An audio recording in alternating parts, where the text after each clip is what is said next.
Good morning, everyone. Good afternoon, good evening. So welcome to the 7th edition of the Mobile Social Congress organized by SETEM Catalonia with the support of the City Council of Barcelona. I am Iago Alvarez. I am the chief journalist for economics in El Salto newspaper. I'm also an activist. And I also like to say when I'm here that I feel like at home because I started off my activist work in SETEM in Madrid. So whenever I'm with the people from SETEM, I feel at home.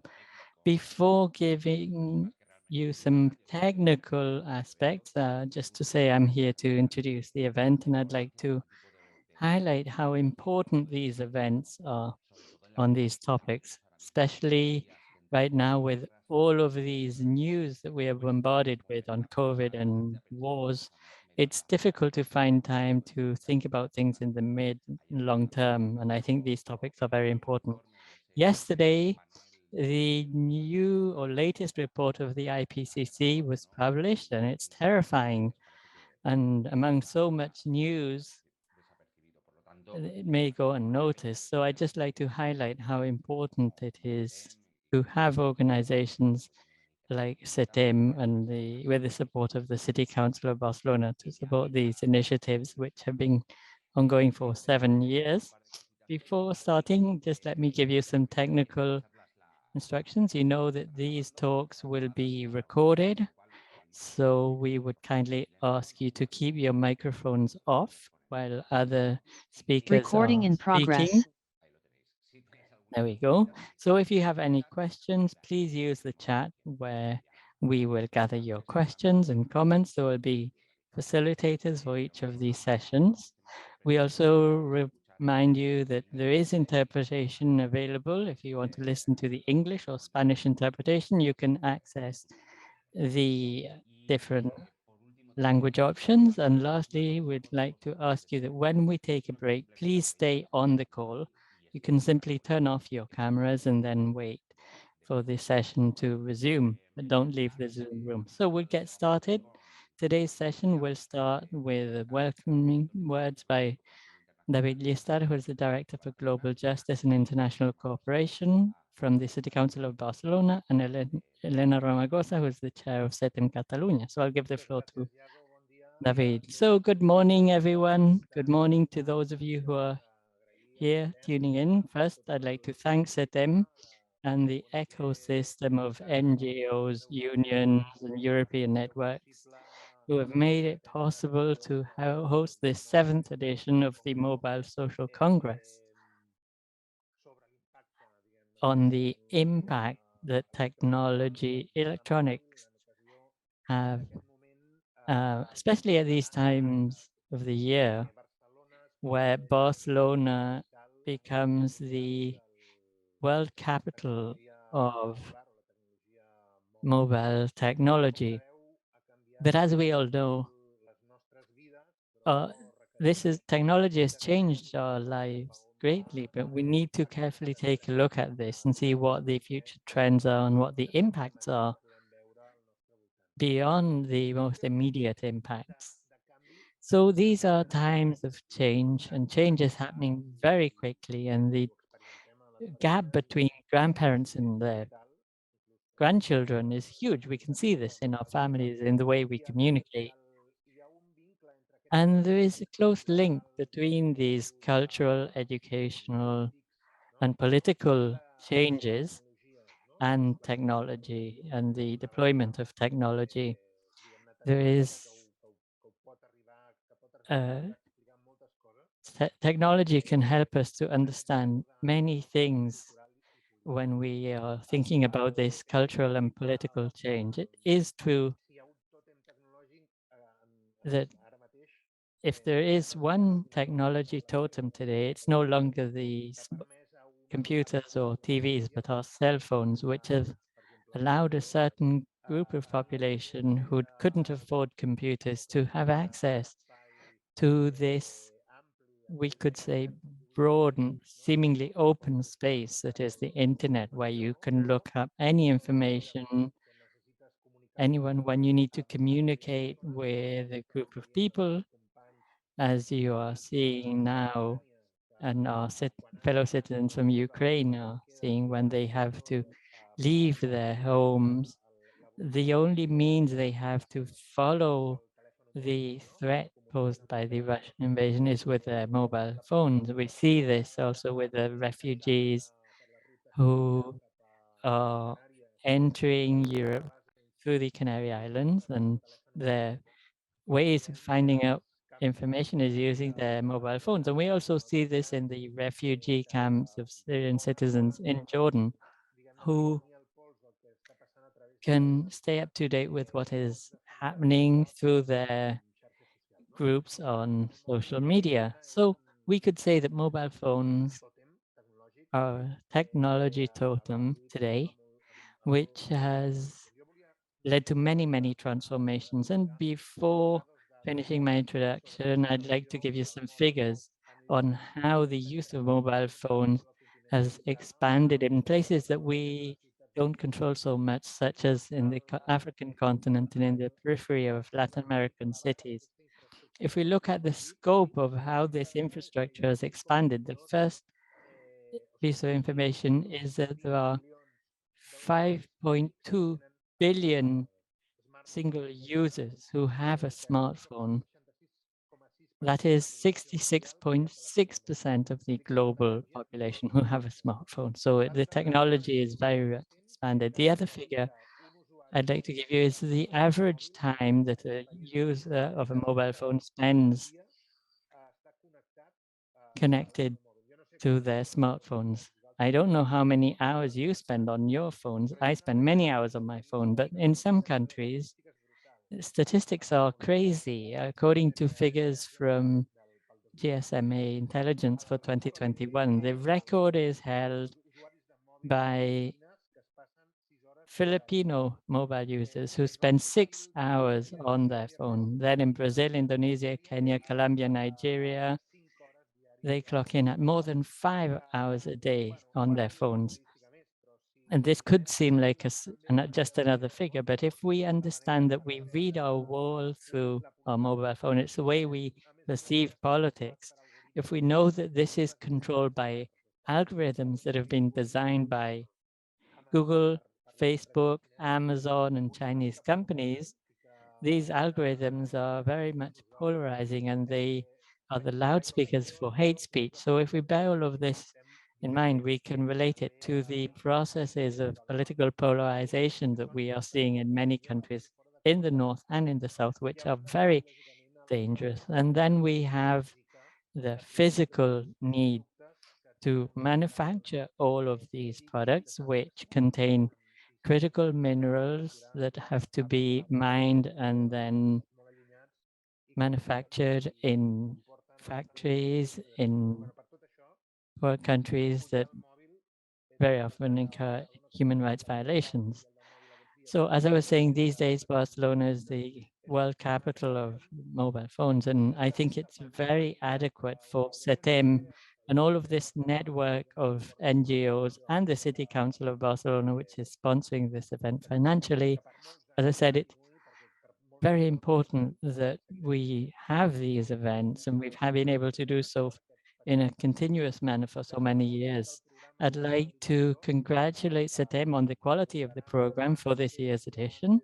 It'll be discussing topics from how COVID has impacted the global supply chains and the manufacturing of mobile phones.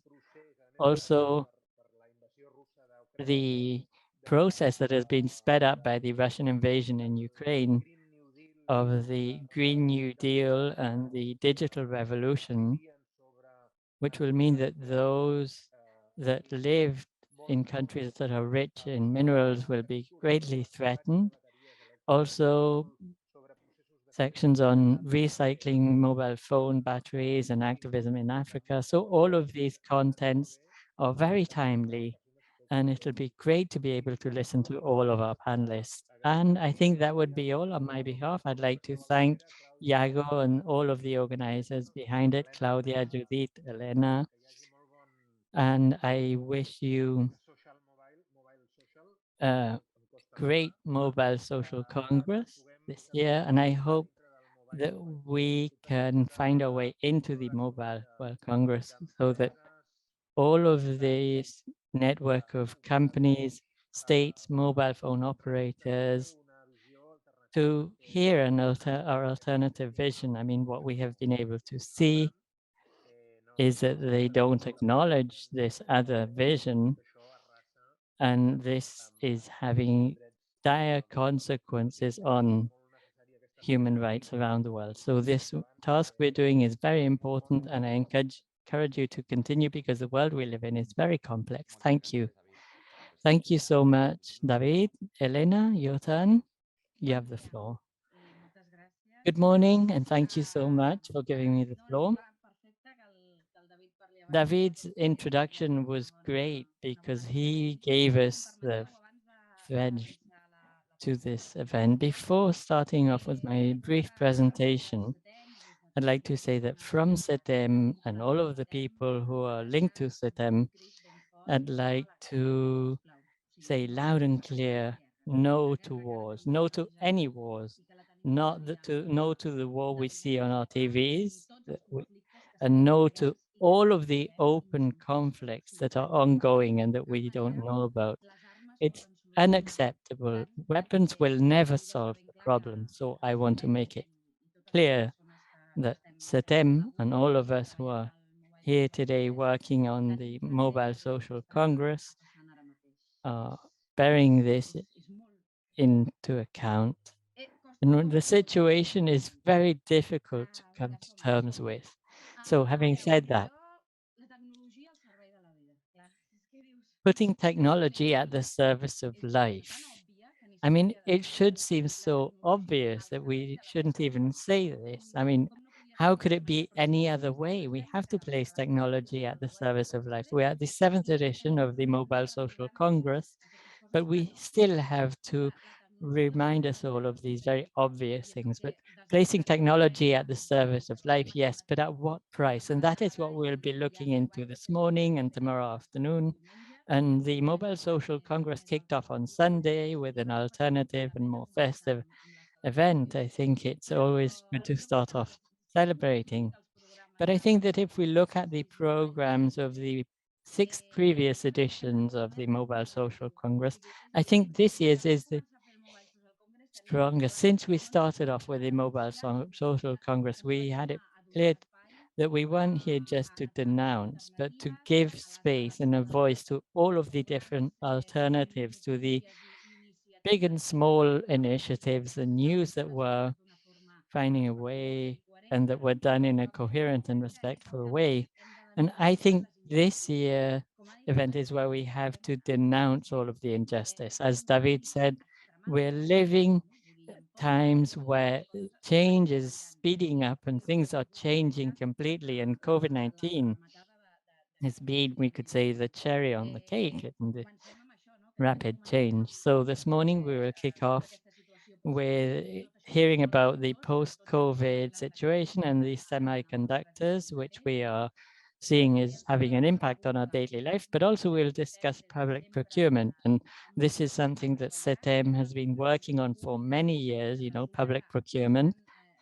And what we are finding out is that there are certain practices in public procurement where labor conditions do not respect human rights or the basic labor conditions. Then there's the issue of repression and militarization. This morning, we will be able to hear from Chris Knowles, who was arrested just a few days because of his work with Amazon. We all hear of how many jobs Amazon creates, but we need to look at the other side of the coin, at all of those jobs that are being eliminated because of Amazon and looking at the work conditions in Amazon. Tomorrow afternoon, I mean, this is the Mobile Social Congress of the People. We need to use technology, and we're all connecting here today from different parts of the world. And I hope that tomorrow afternoon, those of us who are able to do so can meet in person. And tomorrow afternoon, we will continue as couldn't be any other way. And this in the green transition, I mean, all of the issues relating to the batteries of electric cars. I mean, every change we make, we have to go out and look for we need to sound the alarm and things that aren't doing well, such as how do we recycle all of these electric car batteries. And another important aspect is the issue of digital rights. And this is something that is being discussed and has been for quite some time.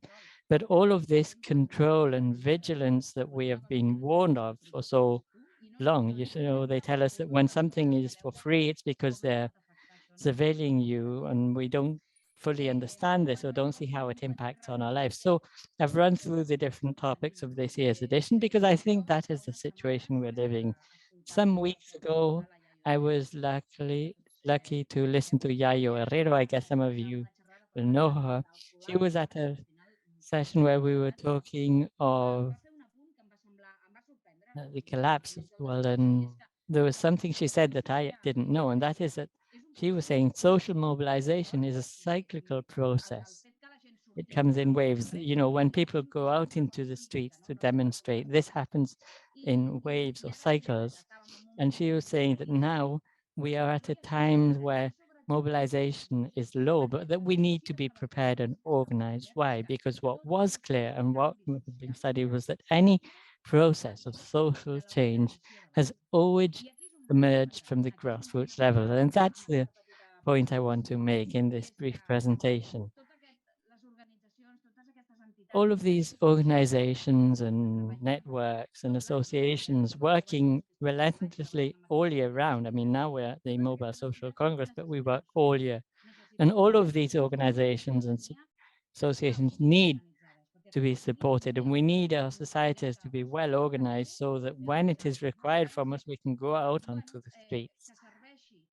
I want this Mobile Social Congress to make all of these initiatives heard, to hear about all of these initiatives and people who are working around the world. And I would encourage you to participate. And this was something that Arcadi Oliveras, who we greatly miss, told us. We have to take a side. We have to become members or volunteers, make a small financial contribution. We need to be on the social networks. I mean, social media is there available to us, and it's a great tool to make our causes known and to I think this is a very important social movement to know who we should sideline with and to take a stance, which I think is very much necessary. And I'm saying all of this because SETEM is an organization that's been around working for 52 years now. But we are slightly uncomfortable to us, but we say we're proudly uncomfortable. We are uncomfortable for certain section of the population. David was saying something really interesting, and that is that those who go to the Mobile World Congress, we want them to hear us. And I think we have to try opening a direct dialogue with all of these people who are interested in all of this technology. True, but they have to hear the other side of the story. And yes, we are uncomfortable, and it's not easy to try and move out of the non-profit sector. When you try looking for allies outside, it's not easy because what we've been saying for these past 7 editions of the Mobile Social Congress is starting to be heard outside. Right now in Spain, a draft law on due diligence is being prepared, and this is a law that is calling on the Spanish government to set some rules for transnational corporations operating here to cover the whole of the supply chain. These rules should bear in mind the labor conditions and their impact on the human rights and the environment. And each of us are sending requests and petitions to the Spanish government. You can join the petition of the National Coordination for Fair Trade. These are all small initiatives that we can sign up to, and it's really easy. We just send an email. There are many ways of collaborating, and we encourage you after listening to today's and tomorrow's events, whether it's with SETEM or other networks or organizations, we call for your collaboration because I think the more we are, the better. I have 2 minutes left. So acknowledgements. Firstly and foremost, as David said, I'd like to acknowledge Claudia Bosch and Judith Darby, who are the two people who have made this Mobile Social Congress edition possible. It entails a huge amount of work throughout the year, and from SETEM, we are very thankful and grateful for having them with us. I'd also like to thank the DG for Global Justice in the City Council of Barcelona. As David Llistar said, they make an economic contribution, but it goes far beyond that. The commitment of the City Council of Barcelona goes far beyond this sponsorship. It's about enriching and contributing to all of these issues, and we're deeply thankful to have this dialogue with the local administration. It's not always possible, and with David and Carla, it's been like this for many years, and we hope to continue this dialogue for many years. We'd also like to thank all of the journalists, Iago, all of the collaborators, all of the entities that help us to make this Mobile Social Congress much more interesting. I'd like to also thank all of the educational centers that have collaborated in preparing this Mobile Social Congress and who will be here with us. It'll be a great experience. I'd like to thank all of the partners of SETEM because they've been keeping up this structure for more than 52 years. There are more than 700 partners in SETEM, and it's not easy times, but we're extremely grateful for their support. And to conclude, I'll go back to Yayo Herrero's words. At the end of that session where we were, she was saying that at the end of the day, it's an issue of love, and we all were wondering what she meant. We're not obviously talking about the romantic kind of love. But as Yayo Herrera said, we're talking of the radical awareness and will that in order to survive, we all need to take care of each other. And it's as simple as that. We have to think about other people and we have to take care of one another. My reference for this, maybe unknown to people outside Catalonia, it's Luis Llach. He has a song called Tenderness, and his song encouraged me to show empathy and tenderness and love towards other people and also to our Mother Earth, the Earth that feeds us and supports us. What do we care about 5G deployment, which is probably the topic of discussion in the Mobile World Congress, that if to deploy this 5G technology to help us be better connected, we are supposed to see child labor and inhuman labor conditions for all of those people who are manufacturing our technology. I said, this is the Mobile Congress of the People. I hope you enjoy it. And I hope we all find it very useful. And thanks for giving me this space.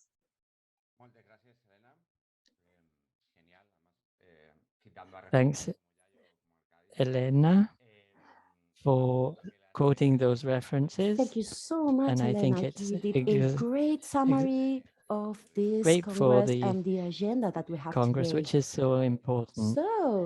So I I'm will give going you a to brief summary. summarize. My task My task in in this this event event will will be to be introduce each speaker, introduce each roundtable. I will introduce the facilitators as well. Today we will have 3 panels this morning. A first one where we will talk about COVID-19 and the change in the conditions in the factories and also the fragility of this global supply chain. Microchips was something that Elena was mentioning, but we have seen an increase in prices in many things. Globalization that apparently they told us that would entail having products from everywhere so fast. We have realized that it also entails a lot of problems, and there will be a second panel where we will discuss socially responsible public procurement processes. This is something that at SETEM and our organizations, we have been looking at for a long time.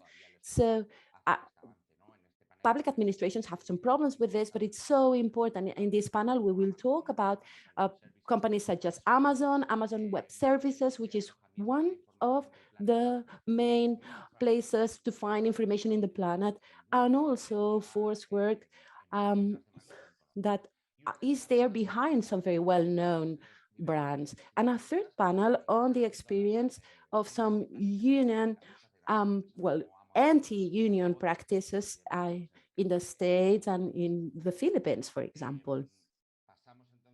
So now we will start with our first panel, our first roundtable on the fragility and COVID-19 in the industry of semiconductors. Before we start discussing this, I would like to remind you a couple of things. You can follow this event in the social media. You have the possibility of following it online. And we also have hashtags to be used in the social media if you want to share your insights. So you can use the hashtag El Mobile de la Gent, or you can also get information, further information on this Congress on our website, mobilesocialcongress.cat. For those of you who are just joining us, I would like to remind you that this meeting is being recorded and that your microphones have to be off. You can send your questions to the chat and we will share them with our speakers. You have an interpretation option available both in English and in Spanish, but of course you have to select the appropriate channel for that. And we would also like to welcome the students of the schools that are following us today, even from the classroom, to participate in today's session. So we would like to say hello to them. And now, without further ado, we'll start with our first panel, COVID-19, global logistic chains, microchips, and so on and so forth. We will talk about the situation with semiconductors and the impact on manufacturers and electronic devices and the realities behind all this. The facilitation of this roundtable will be done by, hold on a second, Carla Canal, who works for at the City Council of Barcelona. Sara Domínguez, Iago. Sara Domínguez, Iago, for this first panel. Oh, my apologies. Sara Domingo, I thought we changed that. I'm so sorry about it. Okay. Please accept my apologies. So Sara Dominguez Garcia, she's an engineer with a master's degree in engineering and industrial control. She's been working in the design of electronic products for over 10 years. And she works at the startup Tecne, and she works at Engineering Without Borders in Catalonia as well. Excellent. Thank you so much for your kind introduction, Iago. And first of all, thanks to SETEM for organizing, again, this huge Congress where we can participate. We would like to start this first panel on fragility and COVID-19 in the industry of semiconductors. And for this, we have with us Peter Polikic, who will tell us about the general context in this industry of semiconductors. And he will tell us why there is a crisis and how it affects us. Peter is the manager of education in Electronic Swatch, based in Germany. He has been working for over 15 years on the research of the globalization of the industry and its effects on the labor rights. And he has also participated in several international projects on manufacturing. Peter, you have the floor. Welcome. Hello, welcome. Thank you for inviting me. I would need to be able to share the screen, and I'm currently not able to. So you would need to make me co-host or host. That would be good. So, but I can already start a bit. So yes, I will tell you a bit about semiconductors. This is by chance, I've been looking into this industry for the last 15 years at least, and currently people are actually interested in semiconductors. So that's I like that. So as Sarah said, I will give you a bit of a global overview. So first, what are semiconductors? This is actually a very broad field. You might have heard about companies like Intel that produce the central processing units in your desktop and laptops, but semiconductors are actually much more diverse. They are very complex, high-tech stuff, but it is also technology already known in the 50s. Back then, the transistor radio, for example, was a huge achievement because you could have a small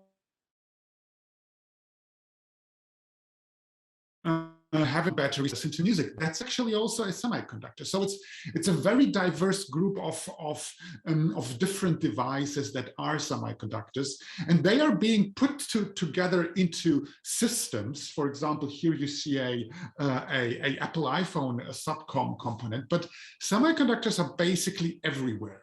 Wherever you see a screen, or if you even don't see a screen, but you can put something in, you can be sure that there are semiconductors, even in your light bulb. If it is a electrical light, are just everywhere. And we have learned last year, especially the hard truth about semiconductors, that if they are not enough there, production of bigger things like, for example, cars can't move forward. So just to take a step back and say, okay, so what's the semiconductor industry actually look like? Because that's quite important to understand how it affects workers and how it affects us. There are various sub-markets in semiconductors. I already said that there are various technologies. So you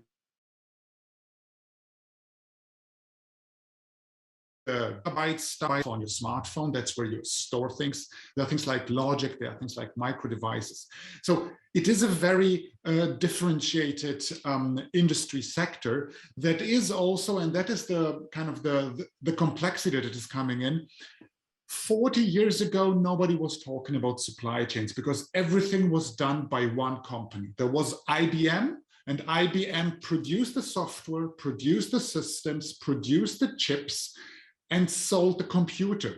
Currently, the supply chain means that it's individual companies. That is a factor of capitalism, outsourcing, driving down cost. So what we have now in electronics is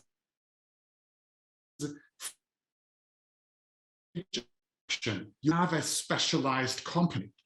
And the interesting thing about semiconductors is even within the semiconductor production process that is, as you see here, design, fabrication, and assembly. And it's much more complex actually than that, but that's kind of the big one. So design means you engineer the chips. Fabrication means you produce the wafers.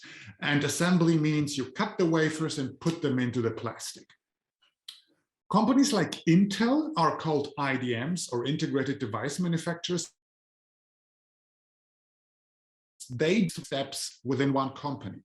But over the last 30 years, since the 80s, this has even divided. So there are companies like Qualcomm. Qualcomm just designs chips. They have nothing to do with manufacturing.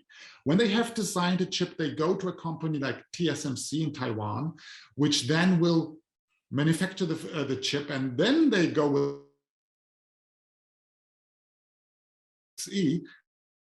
test and package the chip. So this is really complex, and this is actually quite a simple perspective on the semiconductor supply chain. The next complexity is that the industry is global.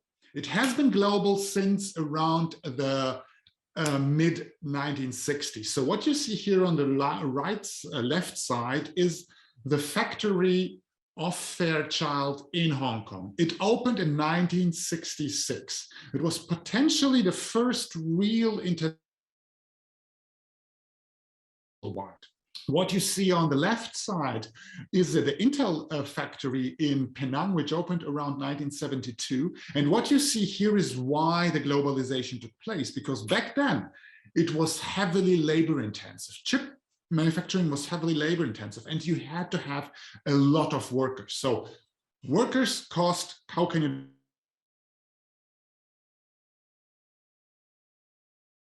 what you see in the middle are these white men. These are the engineers and people that have founded Fairchild and also Intel, and they are all linked.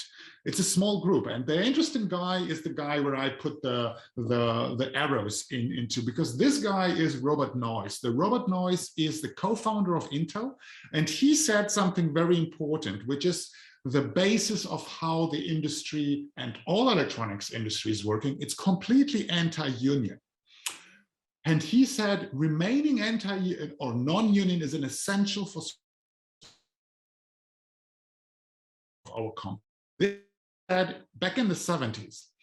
So this is the ideology of this industry, unfortunately. And they have been voicing this very clear and very loud over the last 40 years and 50 years. How did it look? Silicon Valley actually in the 60s and 70s and even 80s had a lot of manufacturing. So this model of unskilled work, of low wage work, of subcontracted work, this was established in Silicon Valley and then globalized over the entire world. We had a lot of women of color. Women are actually the highest share in electronics is women, but they always have the low-end jobs. Immigrants right now in electronics, and what Lennon will talk about in more detail. We had obviously undocumented workers, which basically means illegal immigrants have been working in the electronics industry from the beginning, and a lot of documented migrant workers. This was all done to drive down cost. That's kind of the most important part. Drive down cost as fast and as good as possible. And what you see on these pictures is the union activity. There was always a drive to unionize workers, even if there was the anti-union stance. And there was a lot of inter-community work in the Silicon Valley, because you had all these communities. You had the Mexican people, you had the people from Vietnam, you had the Filipinos, you had the Koreans. They were all working in one industry. So the union was trying to unionize also by building bridges. This was back in the 70s, 80s. Then the industry globalized, and this is what has happened last year in 2021. I just put some instances where we had documentation of semiconductor companies in these countries where there was a COVID infection taking place and documented via several. So we always looked into several news outlets. And what you see here is that it was a huge was rampant in the industry. What you see here in red are actually the people that died in these factories. And these weren't some kind of so-called Chinese factories that were in China. No, STMicro, where we saw 19 people dead in Malaysia, is a French-Italian company that is headquartered in Switzerland. So this whole story about the labor conditions are bad in China, that's just completely, that's ideological warfare. It is about the industry. It is about how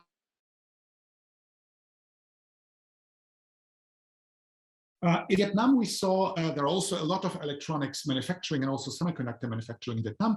What we saw there is that workers were actually forced to live in the factories, and they had to sleep over. And it was kind of in the industry or business press, this was kind of nice story. They are sleeping over. And then there was the story, oh, Intel had to spend 6 million in just 1 month to organize the hotels for workers. And 6 million sounds a lot until you see what the CEO of Intel received as an entire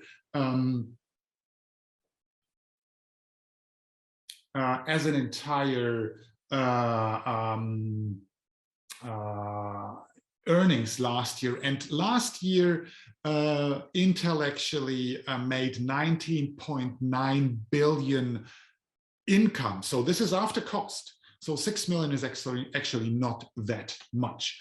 As a last point, why did the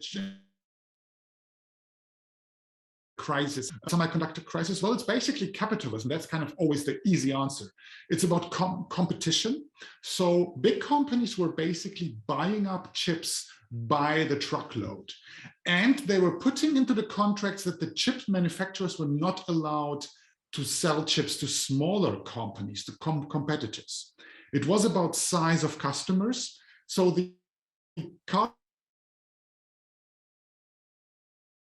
why? Because they are buying only a low number of chips. If you compare Volkswagen number of chips that they buy with Apple, they are just 1/10 of it. So they don't have the leverage.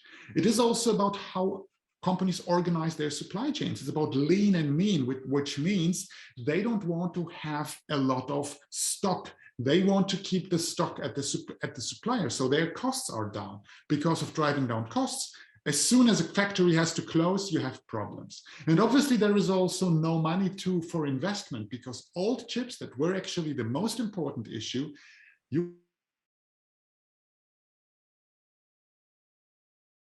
chips, but they are necessary for the entire system. So there is a capitalism problem. There was obviously more demand because everybody was working from, or not everybody, people that were able to work from home were working from home, more demand on this. There was geopolitics. You might remember Trump and his China policy to exclude specific companies from technology. So this meant, for example, that Huawei was not allowed to buy chips anymore. This resulted in Huawei, before this kicked in, Huawei was buying chips by the shipload. So they impact on the chip market. Last year we had strange weather in Texas. There was a huge winter in Texas over a week, which basically meant that power grid went down, and there is a lot of chip factories in Texas. Once the power goes down, a chip factory needs around, if it's for 1 or 2 days, they need around 2 to 4 weeks to ramp up again. If it's for longer, and this was for a whole week, they need months to get online again. This is super high-tech stuff that is happening. And then there was also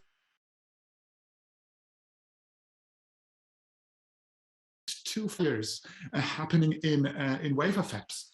And if you have a fire in the wafer fab, this takes months to get online again. So why did the chip crisis happen? Well, it was really down to capitalism, weather, and bad luck. And with this, I'll end, and I'm happy to discuss after Lennon's presentation.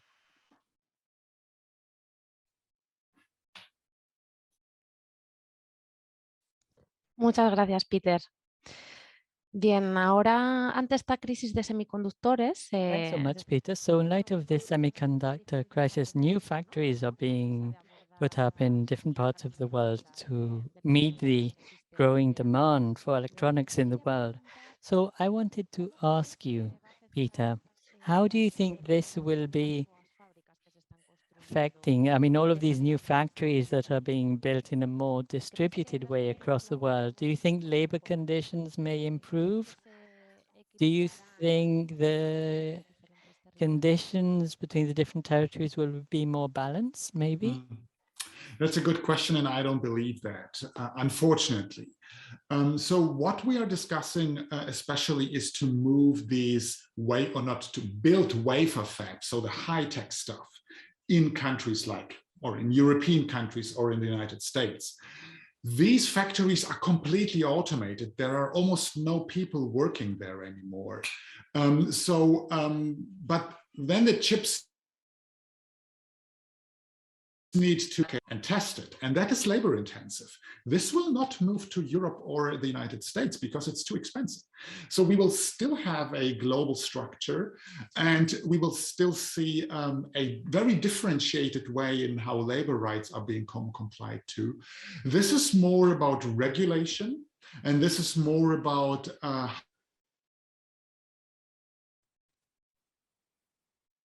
companies are willing to pay to specific parts of the supply chain so they can pay workers.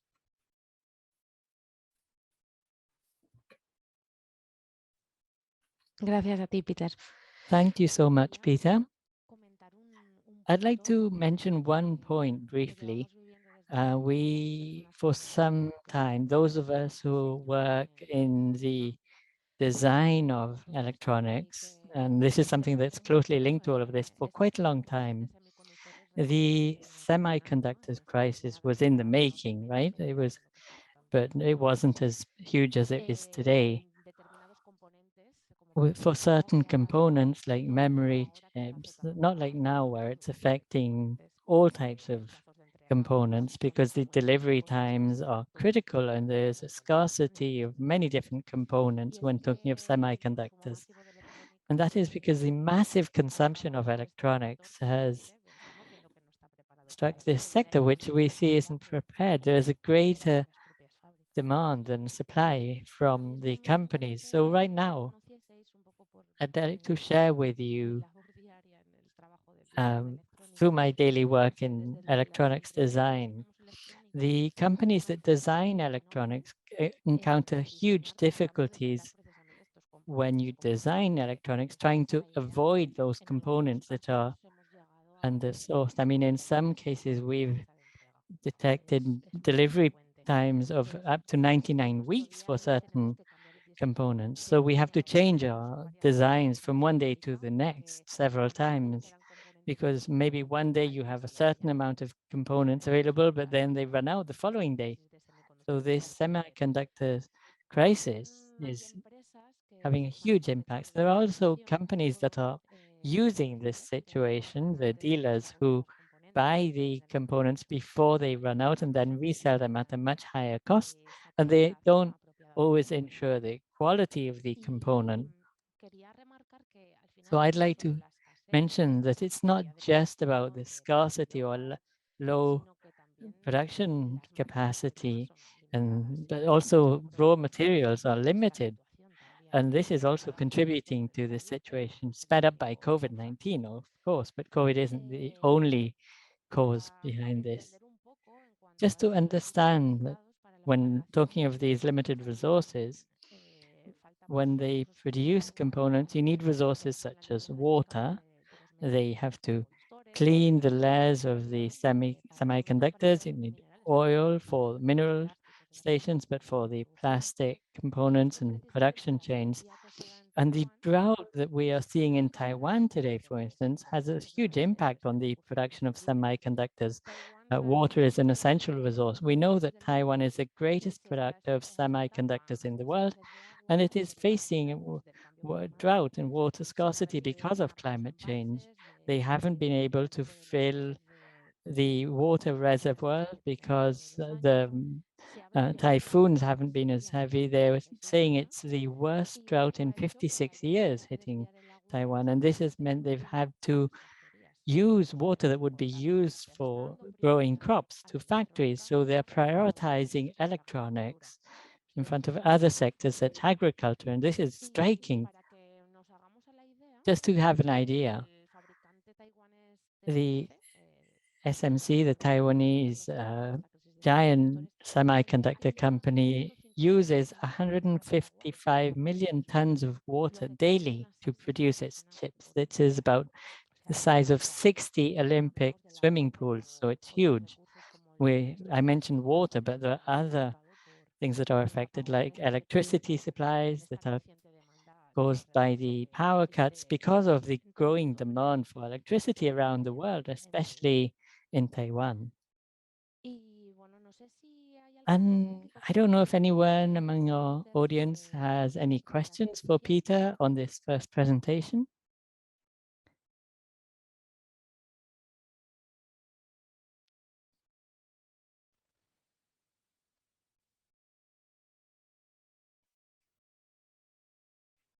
Muy bien, si no hay preguntas, If there are continuamos. no questions, we could then move on to our next panelist. Next, we will give the floor to Lennon One, who will tell us about the shelters for refugees working in the factories in Taiwan. He is an activist and has been defending migrants since 2014. He is the director of the Service and Shelter Services for Migrant Peoples from SDA. And it's an organization in Taiwan. So Lennon, the floor is yours and welcome. Yeah, thanks a lot, Sarah and Peter and everyone. Please allow me to share. Yeah, okay, I can now. Okay. I cannot enlarge. So let's just keep it there. Thanks a lot for having this chance. So let's talk about the migrant workers in Taiwan.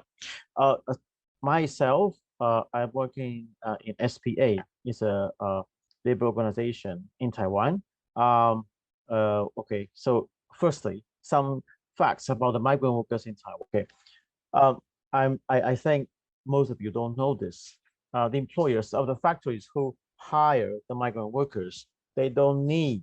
Okay, most of them, I won't say maybe 100%, but most of them, they don't need to pay anything to the placement, to the agency, to the recruitment agency. While you hire a caretaker, you need to spend some money, but for the employers of the factories, they don't need.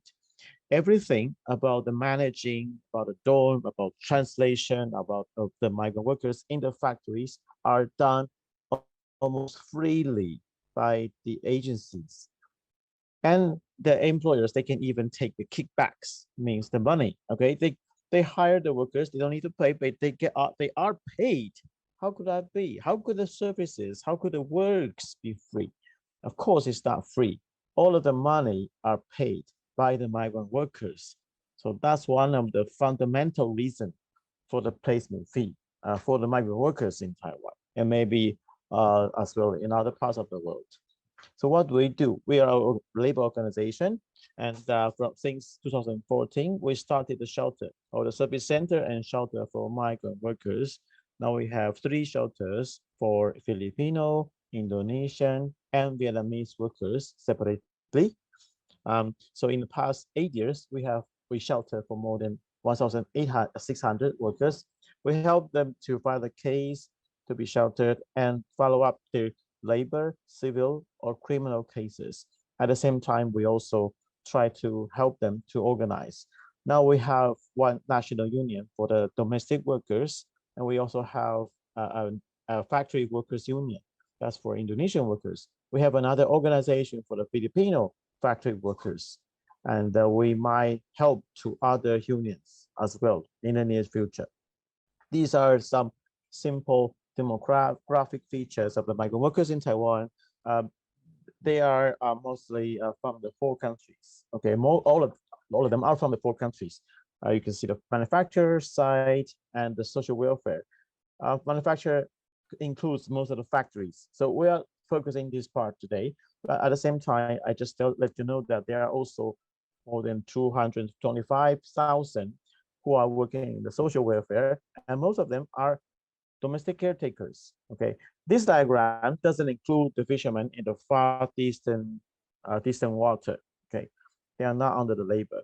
So among them, the biggest is in number is Indonesians, and then Vietnamese, and then Filipinos, and then Thai workers.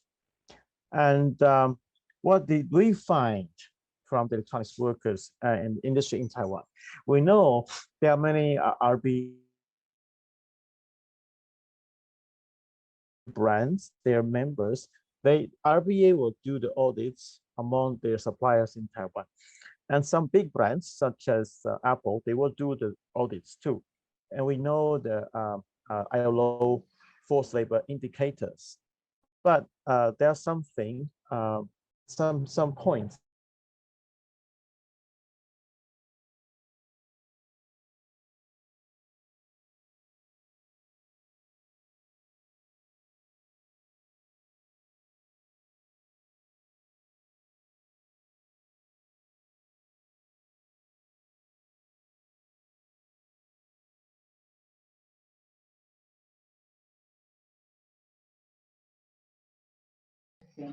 Sembla que hem perdut el Lennon.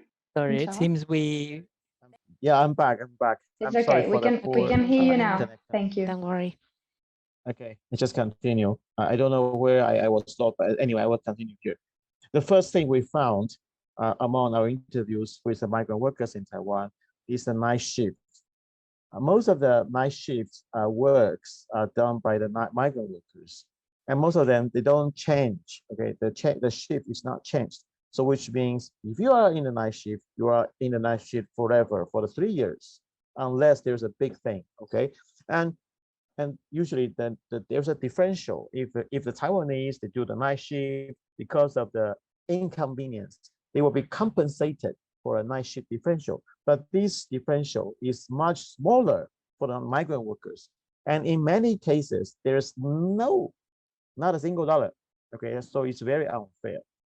And the second thing I will say is the discrimination and violation of the maternity rights, which means that if any female migrant worker is pregnant, she might encounter the difficulty, she might encounter the intimidation, which the employer or the broker will persuade her to go home. So many of them, they end up to have abortion, or some of them, they will choose to so-called run away, means that they just leave the employer's place by themselves. Okay, because the environment is very unfriendly for the birth or the child care for the migrant workers at all. And okay, so about during the pandemic time, I make it very short. There are some things that, okay, from the regulation for the migrant workers living in Taiwan is like this. It's very simple and very tough, actually. You just need to offer any migrant worker for averagely 3.6 square meters, okay? And each 15 to 25 persons with one toilet. So it's very easy to see the migrants. They are in a very long queue waiting for the toilet or shower before or after the work. It's always crowded, maybe 8 to up to 20 persons in one room. These are some pictures from the migrant workers. I didn't fabricate the pictures. So you can see it looks very crowded and sometimes very dirty, very disgusting, and like this. This is very common. Maybe you will feel why there are so many cloths, because most of them, they are in double beds. Okay, so they only have one small space inside the room, and there's no privacy. Even there's only one sex, okay, only men or only women in one room, but there's no privacy. So usually they will use a cloth or maybe a cardboard paper as in the right side to cover their space, so they can have some tiny privacy. And this happened in KYEC, one of the biggest semiconductor company, which there was the outbreak of COVID-19 last year, when the workers they have been quarantined and went back to the dorms. They saw this. Their belongings has been thrown outside. The company said, well, because they need to move the workers to different places to have bigger rooms or fewer people in one room, but they treat them like this. And when they were moved to another place, it's not even prepared. So they have to sleep maybe a few nights like this without any proper bed. So why the living condition is so bad? The rule, because the employers don't pay. Everything was paid or everything was done by the brokers, by the agency. That's the root cause. That's the fundamental reason. And during the pandemic time, the discrimination was rampant. This is okay, because of the local outbreak. Some of the local politicians, they announced a ban for mobility. So this one, as a county mayor in Miaoli, that's a northwest county of Taiwan, which locates a lot of semiconductor companies. He announced a county-wide ban for migrant workers to go out. If the police found any migrant on the street, the employer will be fined. And ASC, as another example, as one of the biggest semiconductor company, they fired 2 workers for the TikToking. They because there was a ban, they can only go from the company to the dorm every day. So several girls, they are all lady workers. Several girls that they just made fun. They made something like this. They made a video on the way to the company and said, they type in Tagalog. They say, "Oh, do you know how to get out? Just wear the uniform and wear the badge. The guard won't stop you." And they were fired. And we had a small survey to the workers during something like June and July last year for 2021. We found something very significantly from the results from the Filipino workers, for example. The number of, well, in general, the workers who cannot go out was much bigger, and we can see from the numbers. Okay, as you can see, that's before the COVID-19. There were 34.9 workers that couldn't go out at all. You might be surprised. Yes, that is in Taiwan, because especially for the domestic caretakers, they are not under the labor law. There is no compulsory day off, so they couldn't go out. I didn't separate the occupation, so supposedly maybe many of them are caretakers who answer yes. Also, even before the pandemic, there were about 1/3 of the workers who answered this survey, they couldn't go out at all. And after the pandemic, or during the pandemic, it became 60%. So almost doubled. Okay, almost double. It's quite big. Okay, and okay, that's all for my presentation. There are some pictures we had before. Migrante Taiwan is a group we work with. This is a Filipinos migrant workers organization. Most of these pictures, the founding of our shelter. Most of these pictures are quite old, some years ago. These are from 1 Billion Rising. Maybe some of you have heard of it. It's an event for stop the violence against the women all world. So we had this kind of activity, flash dance in the Taipei train station. It's a very hot place for the migrant workers. Okay, so I think that's all for my presentation, and welcome for any discussion and question. Thanks a lot. Muchas gracias, Lennon. Hemos visto precisamente aquí al final de tu Thanks so presentación. much, Lennon. At the end of your presentation, we saw that a large number of the people in the pictures are women. And it is surprising that in the electronic sector, when in the engineering sector, it's mainly male workers. Could you tell us why in the manufacturing side there are so many women? Yeah, thanks for your question, Sarah. Yes, it's true. As you see, most of them are women. But actually, these photos are not all the workers from the semiconductor, but even in the semiconductor industry, yes, it's true. Most of them are women. Why? There is a stereotype, belief, concept among the industry, among the businessmen. They think the women workers, they are more delicate, maybe their hands are smaller, they can do the slight things more properly, and they prefer especially among the semiconductors, they prefer Filipino workers more than other nationality, because most of them, they can read English, and their education level might be a little bit higher than other nationality. So yes, there is a preference of gender and nationality. Yes.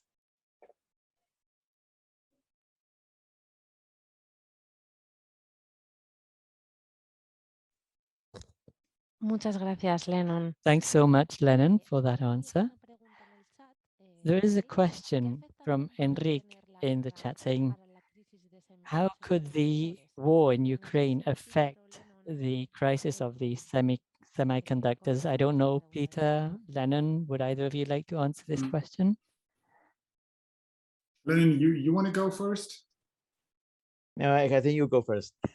Thanks. Well, you know, I've been studying the supply chain for a long time, but it's very complex, so I didn't know that. Ukraine is responsible for around 70% of neon gas supply worldwide. And neon gas is actually very important for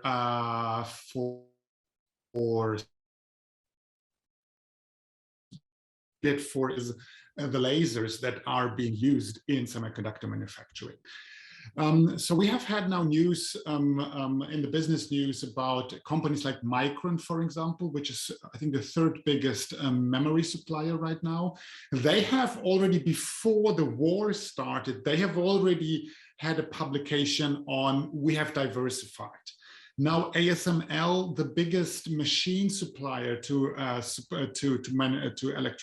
semiconductor manufacturing, they said they only are dependent on 20%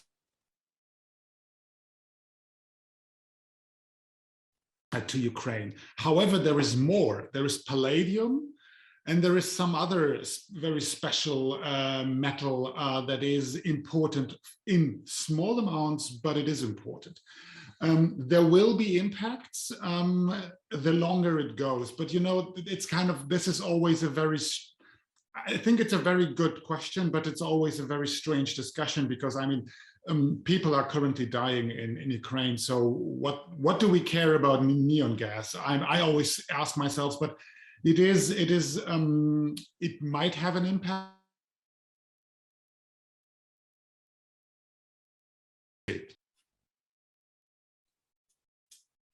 Muy bien, Lennon, no sé si quieres aportar algo Thanks, más. Lennon. Would you like to share anything in Maybe a little relation bit. to that question? Yes, I'm sorry for the noise. The garbage truck is coming through Okay. our place, so sorry. But anyway, yeah, well, I didn't know so much about Peter about the brands, but I can say one thing. I think the shipment and distribution of these semiconductors and all these products, they need a very stable world situation. Any kind of blockade will change, will make some impacts on it. For example, the COVID-19. Well, actually, COVID-19 made this supply chain much hotter than before because of COVID-19. Everybody need a better computer, better browser, better internet. So that's why most of the factories in Taiwan, I mean, the electronics company, the semiconductors, they're always running. They never stop unless there is an outbreak. Okay, when most people in the world, they are stopping, they are working at home. No, the migrant workers, they are working in the factory every day for your chips. So if this kind of irregular or war-like situation is going on, it might have more impacts also. Thanks. Gracias, Lennon y Peter. Thanks so much, Lennon, Peter. As Lennon, you were just talking about this never-ending activity in the factories. At the end of the day, with this crisis, the prices of electronics have also risen significantly. Is that having an impact on the wages of the workers? Thanks a lot. Not at all, I would say. I'm sorry for that. But their salary was fixed, okay, by the monthly wage. They always get the minimum wage in Taiwan, and because of the flexibilization in Taiwan, some industries, they are allowed to have very flexible working shifts. For example, in the semiconductor, most of their shifts or their weekly schedule is like either two kinds. One is like 4 working day plus 2 rest day, or 2 working day plus 2 working days. And so you can see they have more rest days than usual, but they work for 12 hours every day. And only after 10 hours will be considered as overtime. So even you work for 12 days, only 2 hours for work for overtime. So it's very limited. What I want to say is, even they work for long hours, but actually the overtime premium is small. They cannot really earn too much. And even our minimum wage increased a little bit each year, their salary doesn't really increase so much. It doesn't reflect at all. And not to mention the price. No, it never reflects on their salary. Thanks.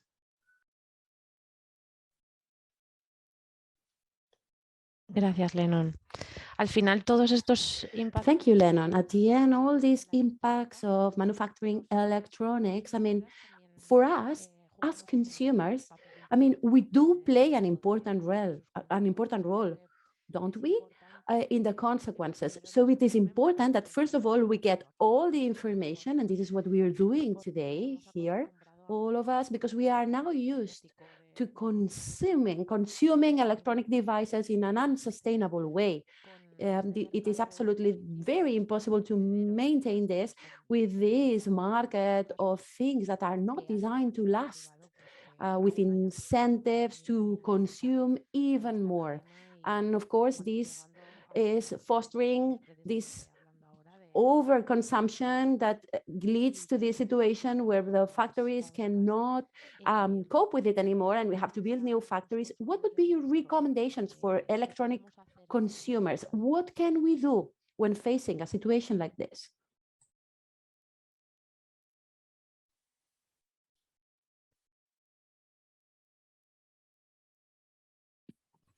Okay, maybe I say something first. Okay, I think very similar is like our goal. We hope everyone, all consumers, can be conscious consumers.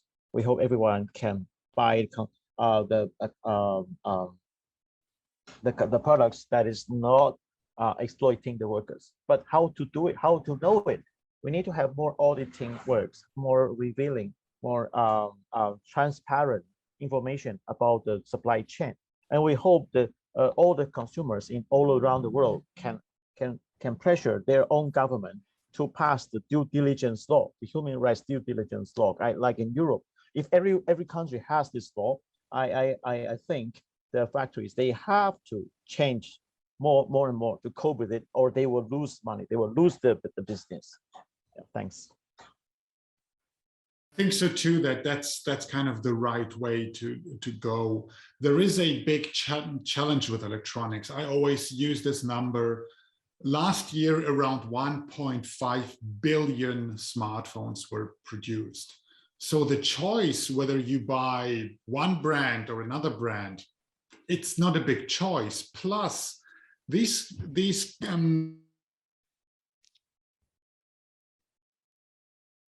they have been built definitely using the same components. So there is no big difference between brand A, brand B, or brand C. So, but to not be fatalistic about it, what you can do is push for human rights due diligence regulation. And what you can also do is the work that Electronics Watch is doing is with public procurement. Go back to your university, go back to your school, go back to your city, ask them, how do you buy the hundreds of computers each year? Do you have social standards? If not, why? When will you put them in?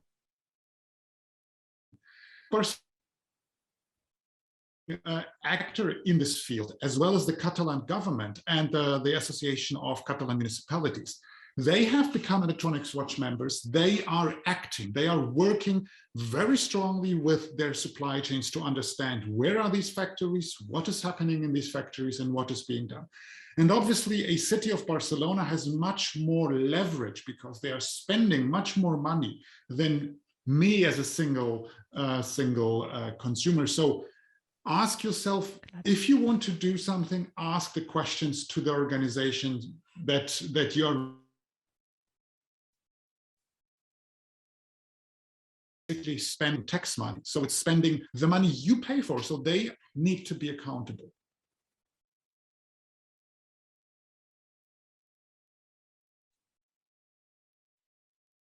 Gracias, Peter. No sé si hay alguien más que Thank you very much, Peter. I do not know if there are further questions in the chat. We have two questions for Lennon. On the one hand, Judith asks whether you provide shelters for migrant workers and how does this work? And also, what are the challenges that you face? Yeah, thanks a lot for these two questions. Well, make it very, very brief. There's a hotline for migrant workers to call. There are bilingual speakers, but when the migrant workers, they call by themselves, sometimes they are discouraged. So, our work is we help them. The worker come to us, contact us first. We will organize a petition, and we call instead for them to call. We call to the complaint number, and we file a case. We follow up the whole process. We monitor and we participate with the worker. So with the local activists like us to join, it will be more winnable. Okay, but what's the challenge? well, we are always rescuing or helping individual cases, but the pattern, the system never change, never. So we have a big challenge that we are always repeating the same cases every day. So that's why we have to do advocacy works with other organizations too. We have to work with Electronic Watch, for example, for more leverage to pressure the government, the business to do the more change. Yeah, that's our challenge, and that's why we need to do. Thanks. Gracias, Lennon. Thank you, Judith Lennon. Judith also asks about audits. You were talking about auditing and that it is not enough to find out about working conditions. Why is that? Yeah, thanks. It's a very good question too. I won't say those auditing or the standards or the indicators are bad. No, they are very good. But the problem is maybe the people who are making these documents, these standards, these indicators, they don't really know the individual situation in each country, maybe especially the migrant workers. Those indicators were done maybe like 20 years ago or 50 years ago. There were no migrant workers in our sense, like what they are doing now in Taiwan. Okay, so that's why we think it's important to add local experiences, to add in these indicators and the standards. So everybody know, because before we saw, we actually many of the companies, they have been audited regularly by RBM, by other third-party companies, but they never, the points I raised was never shown to them, never, not even one. So that's why we have to raise the local situation to make it better. Thanks. I think an important point about audits is beyond or before why don't they work is what Lennon said before. For years, local civil society activists, labor rights activists have been basically talking about the same things. And I have been doing research since beginning of the 2000s, and the situation for workers has not changed. It changed how bad overtime is or what the minimum wage improved at all. And then you have to ask yourself, so if we have regular audits, but the situation of workers didn't change, what is the impact of audits? I think the major problem is the goal of audits. The goal of audits is for a big multinational company to say, we have done an audit, we have found not too many issues, and we are fine. It's about risk management. It's not about improving the life of workers. They don't think about, they don't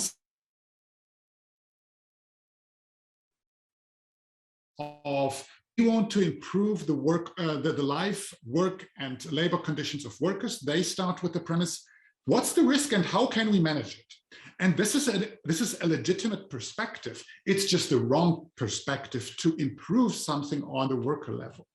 And there is also, with the experience we have with the RBA and the various companies we engage with, there are also many other issues. So Lennon already talked about the standards that they look at. There are methodologies,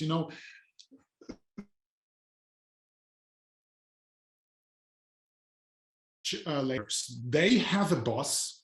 They have to sometimes do two factory audits per day. What do you expect if you run through a factory and then have to run in the afternoon to the next factory? It's not possible. Then this is a business. You don't want to lose your business partner. So if you provide them with a super bad audit report, that's not good. That's not what they want to hear, because if they hear it, they will be responsible for it. And then there is, when we talk with the industry, there is a very strange thing.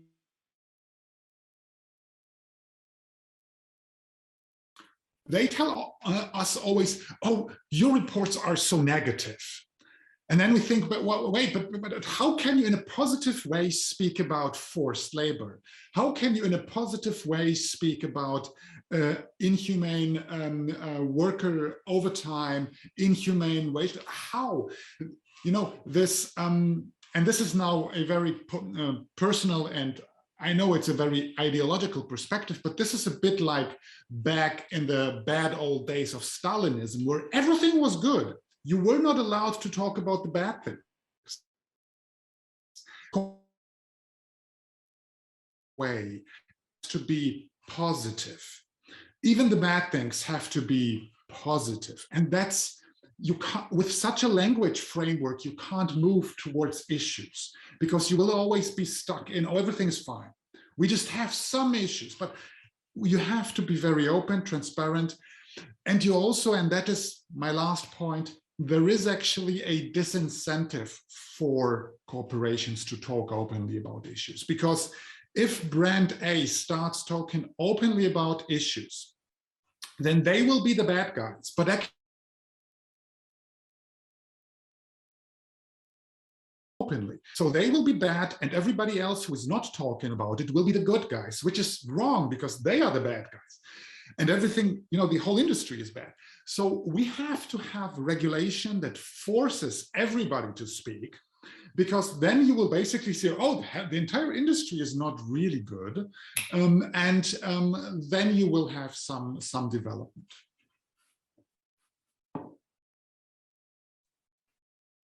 Muchas gracias, Peter. Thank you so much, Peter. I do not know if there are more questions from the audience. We have a couple of minutes left to close this panel and proceed with the next. Otherwise, I would just like to ask a quick question myself. I mean, we are talking about behavior from manufacturers and generalizing, but is there any manufacturer who is really taking action and doing something about the real conditions in the factories? Do we have good examples here?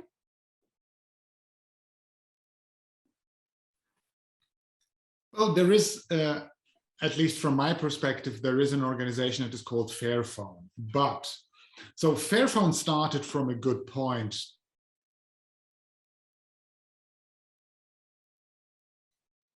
They have developed, obviously they ran into huge problems because they are a tiny, tiny, tiny organization. They produce in 3 years as much smartphones as Samsung is producing in 1 day. So their impact on the industry is obviously not even negligible, it's not existent. But what they do is they show that there is possibility to do business and to have the goal to have some improvements and to be also quite open about failures. As a small player, you will never be able to failure. So this is a kind of, I don't want to say they are doing good, but they are trying to do better, and that's a good start. Claro que es un buen inicio. Of course, it's a good start.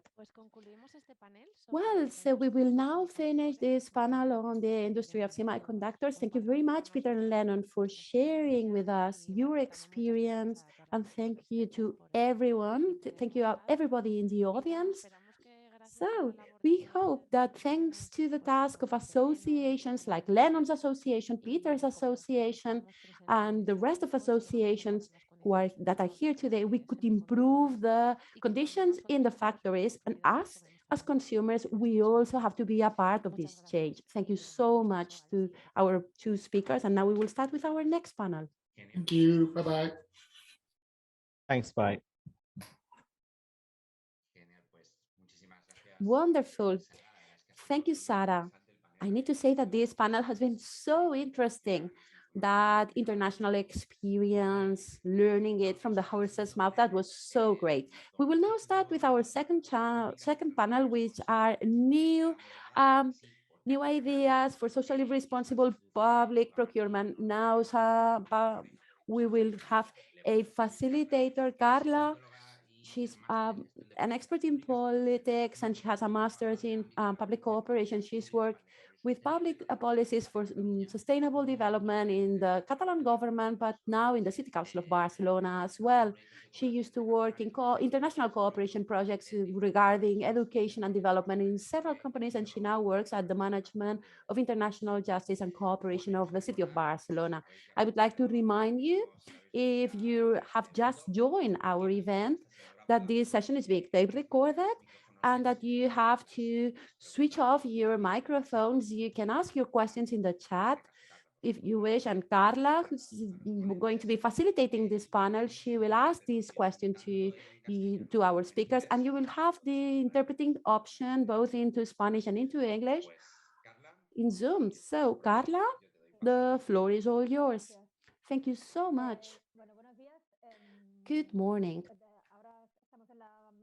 Now we will talk about socially responsible public procurement, and we have two speakers.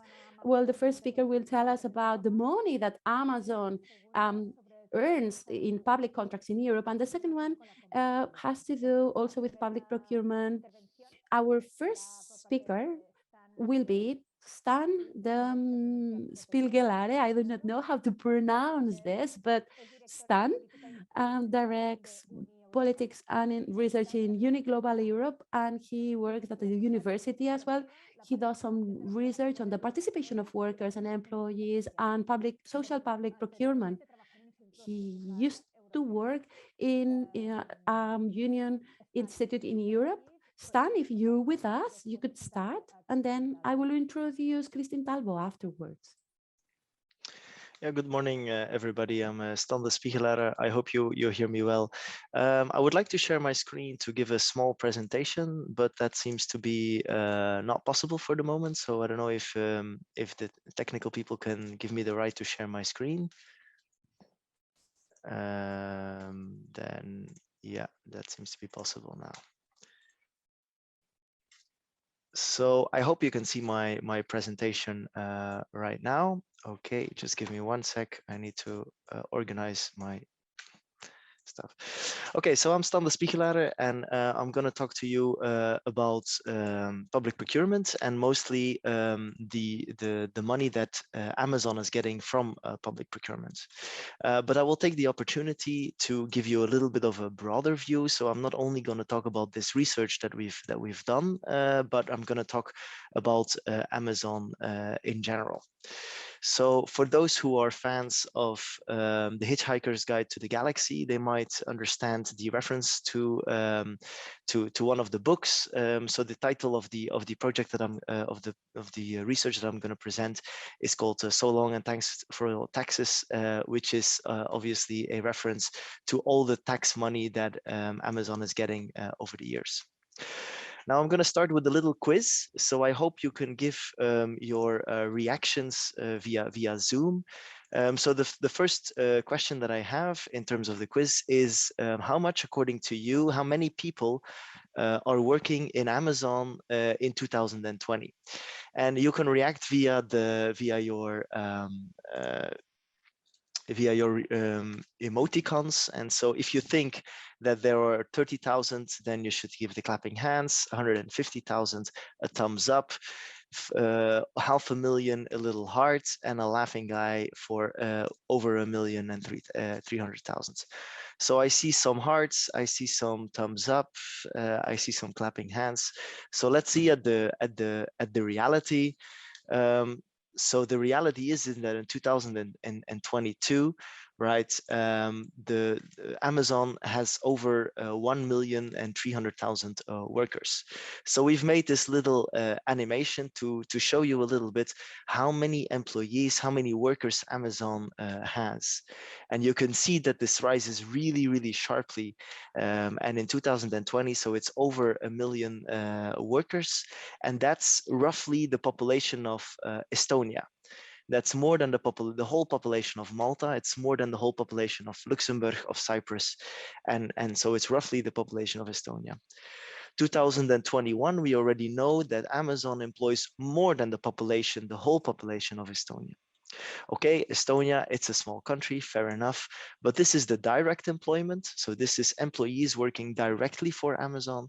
So if you would also think about the employees that work indirectly for Amazon, that are their suppliers, that are the people who deliver goods from Amazon, then we get a number that is quite a bit higher than that.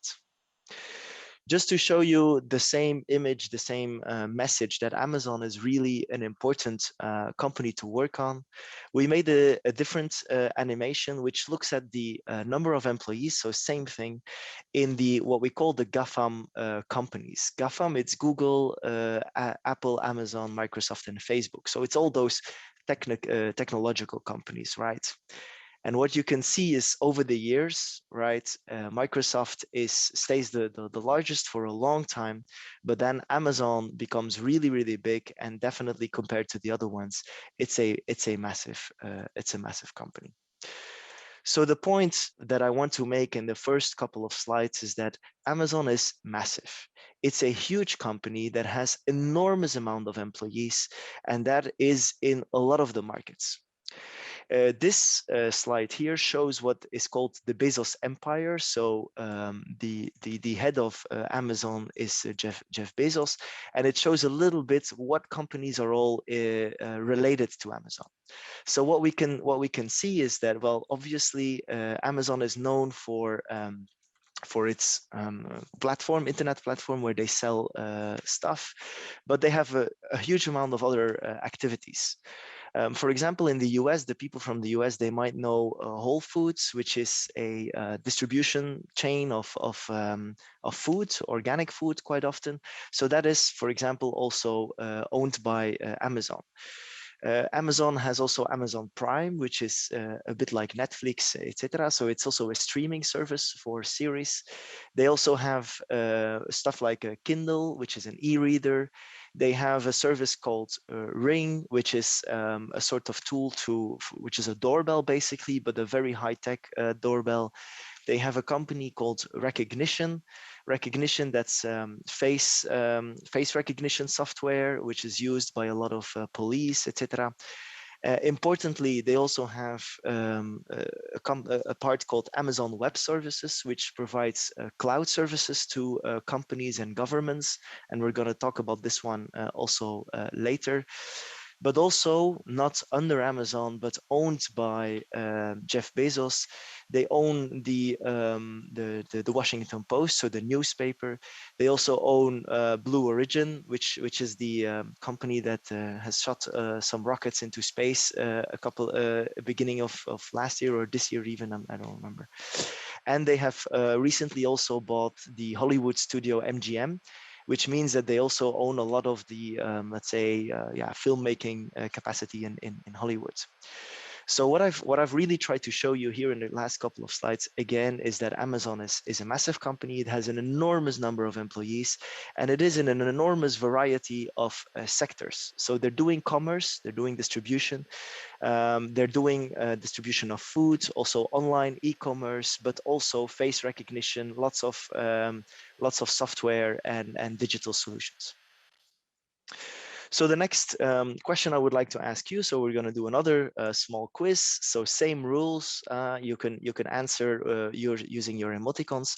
So the question is now, if you think about Amazon, where do you think that Amazon makes its most profits? Is it in AWS, which means Amazon Web Services? So this is the cloud services of Amazon. If you think so, then you put the clapping hands. If you think that they make the most profit from their web store, so their traditional Amazon website where you can order stuff, you can put your thumbs up. If you think it's the selling of food in their brick and mortar stores via Whole Foods, you can give me a little heart. And if you think it's their stream services, then you can, via Prime Video, then you can put the laughing ad. So I can see some thumbs up. I can see some clapping hands. Let me see if I can see some more, some other clapping hands. And I think that is correct. So the main profits that Amazon is getting is not from selling stuff online, but is coming from Amazon Web Services, so AWS. So the clouds, let's say their service to give cloud space to governments and to companies. That's really where they get their profit from. Just to give you an image, the whole cloud market, more than 30% is in the hands of AWS, so from Amazon Web Services.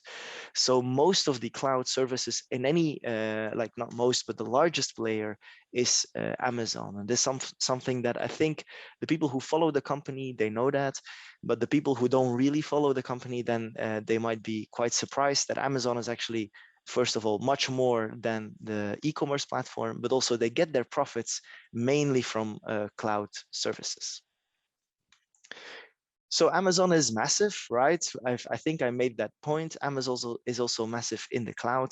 But the next point I would like to make is that Amazon is a labor problem. So basically, I'm from a Uighur, so which is a trade union organization. So what we can see is that Amazon, in wherever they are active, and in most of the markets they are active, they have a bit of an not a bit, they have quite an anti-labor position. We can see this, for example, I think it was last year that it was leaked that Amazon well, that there is a lot of union busting in Amazon. So those distribution centers that try to organize, that try to install a union, they are met with a lot of people who try to break the union. We've seen in that Amazon has had to redo a union election in the US, and I'm sure that in the next session we will have more discussions about that. We also see that they really surveil their employees quite a bit to see where they might be organizing to crush that, of course. And just also for just as an example, in France there was a Amazon employee who was voted as the most, the best performing employee of the year, and he was fired the next year. And so why was he fired is because he just put on one social platform some questions about the HR policy of Amazon. But this was the best employee that this distribution center had. So you can see that Amazon, their main target is really keeping control over their employees, because they even fired their best performing employee for just voicing a little bit of opposition or doubts about the HR politics in Amazon. So I think the point is made that Amazon is a labor problem. Now, Amazon, so the thing that we then did, so this we know, but what in Uighur we try to do is try to see is how much is Amazon moving into public services. So we know that Amazon is a huge player on the private market, but the question was, how much do they also play on the public market? And for that, we've looked at all the contracts that public governments, that EU governments and European governments have with Amazon. How much was it worth, and in which kind of sectors were they active? And so we've tracked that over the years, and I can tell you, this is really an underestimation, because a lot of the contracts are not published because they're small, or they are given by different ways. So this is only the publicly available contracts. And so what we can see is that huge underestimation, but in the last 3 years, roughly €500 million went to Amazon via public contracts. Which kind of public contracts are this? For example, in the UK, Amazon is hosting the data of a lot of the secret services, police services, like the external foreign affairs, etc. In the European Union, for example, all the data of the European Commission, of the European Parliament, all of that is hosted on Amazon Web Services. And also, for example, another example is the Danish Tax Ministry. All of the data of the Danish Tax Ministry is hosted on Amazon Web Services, which is interesting because Amazon doesn't pay a lot of taxes.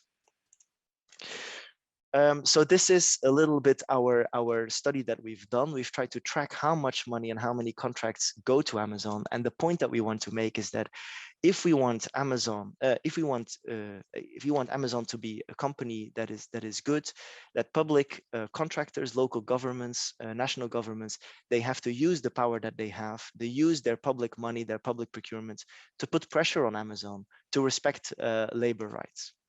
to respect labor conditions, and to stop union busting. Now, obviously, it's not only about Amazon. So the explanation that I gave here today was really focused on Amazon, but in general, as a trade union, we think that that European governments in general should change their public procurement rules to make sure that the public contractors are respecting labor rights, are respecting fundamental rights. So we made a campaign for that, and you can also find that on our website. And we've already convinced 100 MEPs, so members of the European Parliament, to be in favor of different public procurement rules for more, let's say, social value and more, in our case, collective bargaining in public contracts. And like this, we hope that we can, together with all the other people who are working on the issue, in the end, make Amazon pay their fair share for the services that they get from society. So that was my presentation, a little bit, Carla. I'm gonna. Thank you, Stan. I will first make some questions to you. We are also open to questions, as you know. Well, 2 or 3 questions. First, I mean, you have explained that Amazon has a labor problem, but also in relation with public procurement, do you see any other problems with Amazon taking so much of public contracts? Yeah, I mostly focused here on the labor issues. So the fact that they are not really accepting fundamental labor rights, that they're doing union busting, although we give them public money. But there's much more than that, obviously. For example, people have also raised questions about data security. The fact that all this data of the tax ministries, of the European Commission, etc., is hosted on Amazon servers, who are possibly also not based in the European Union, not based in the country, like in Denmark, in the tax ministry, for example. We don't know if these servers are based in Denmark. So that might also give an issue in terms of data security. And I think the other one is taxation. So we can see that a lot of the public tax money is going to Amazon through this public procurement. And at the same time, Amazon as a company is known to limit or evade as much as possible the taxes that they pay in the country. So they're getting taxpayers' money, but they're trying to avoid paying taxes themselves. So I think it's much broader than a labor problem. But for us as a trade union, and we're part of a global an alliance to make Amazon pay, and our focus in this case is the labor issue, obviously. Thank you. I have 2 more questions, but I will also take the ones from the public. Yes. But first, one question would be, how come Amazon is getting so much of these public cloud contracts? But also, yeah, we'll start with that. Sorry. Yeah. So I think so we've seen that they have 30% of the cloud market. So most of the public contracts that we've seen, they are basically Amazon Web Services. So some public contracts also use Amazon to do, for example, purchasing of goods. So they use their e-commerce parts, but in 90%, it's a public contracts go to Amazon Web Services. And Amazon Web Services, why is it getting so many of those public contracts? Because it's the biggest player in the cloud. Quite a lot of the European public governments, they said, well, we would like to choose an alternative, but Amazon is just really the biggest and the best service, and we as a government need to choose the best service. So that's definitely a reason why all these contracts go to Amazon. But at the same time, what we're checking out now is how much competition is happening in those contracts. So in normal public procurement, you would have a tender and you would have different players who can submit an offer. But in some cases, the public authority can say, no, we're not going to use an open competition. We're going to do it via a different way. We're immediately going to give it to Amazon or some other company. And what we're doing now is we're going through all those contracts to see which procedures were used. And we see that roughly half of the contracts that we've inspected already actually don't have any competition. So it's not like the other players, cloud players, could really compete against Amazon. I think that's quite a big problem. Thank you, Stan. I have 2 more questions. It would be, does, I mean, apart from public contracts, governments could also have their own cloud services, I mean, and even hardware and software. So, I mean, it's not only contracts that it's possible in government now, if they want to. Sorry, I think if I got the question well, you're asking like why don't they organize their own clouds, basically. Yes. Yeah. So I've talked to some of the people that are working at Amazon Web Services, but also the people that are procuring the work, and they basically say it's much cheaper and better to work with Amazon Web Services. What they told me, and I'm not an expert on cloud computing, so I hope I'm not saying any lies here, but that if you make your server, if you have your own server, then basically it's on all the time, right? But with Amazon Web Services, you can basically play with the space you need on the service and how much it's working. So the costs are basically lower. Yes, I will now ask one of the questions of the public. Peter asked that what is your focus as an organization regarding Amazon? I mean, if you are working on the tech workers in the data centers, if you support the workers in data centers, and after I will have one question about new regulations. But first, Peter. Sure. Question, so that's a good question, Peter. So basically, so I'm part of Uighur. Uighur is the services workers trade union. So we cover basically everything that goes from cleaners to bankers, and tech workers are definitely part of that. But at the same time, I think the number of people that work, like the biggest group of people that work in Amazon are those that are working in the distribution centers and are those that are working in delivery. So that's definitely a big focus of our work. So organizing the distribution centers, like we're trying to do in the US, we're trying to do in Europe also. And then and also the delivery workers. The data center workers, we're also trying to organize them, but that's a bit more difficult because as you might know, these people are generally much better paid than the people in the distribution centers. They are higher educated, which is sometimes a bit more difficult to organize them, but they're not excluded, obviously. So we focus. One of the reasons why we focus on Amazon is because they are present in a lot of the sectors. And we try to obviously approach all of them. And the last question, if there are no more in the public, we will pass to it. It would be, how are you following the new laws or already existing regulations as tax havens, public procurement, and due diligence? I mean, if the link of this could also go to support, right? So our focus is mostly on the public procurement and due diligence, right? And to be honest, my focus is really on public procurement. So I have other colleagues who are working on due diligence.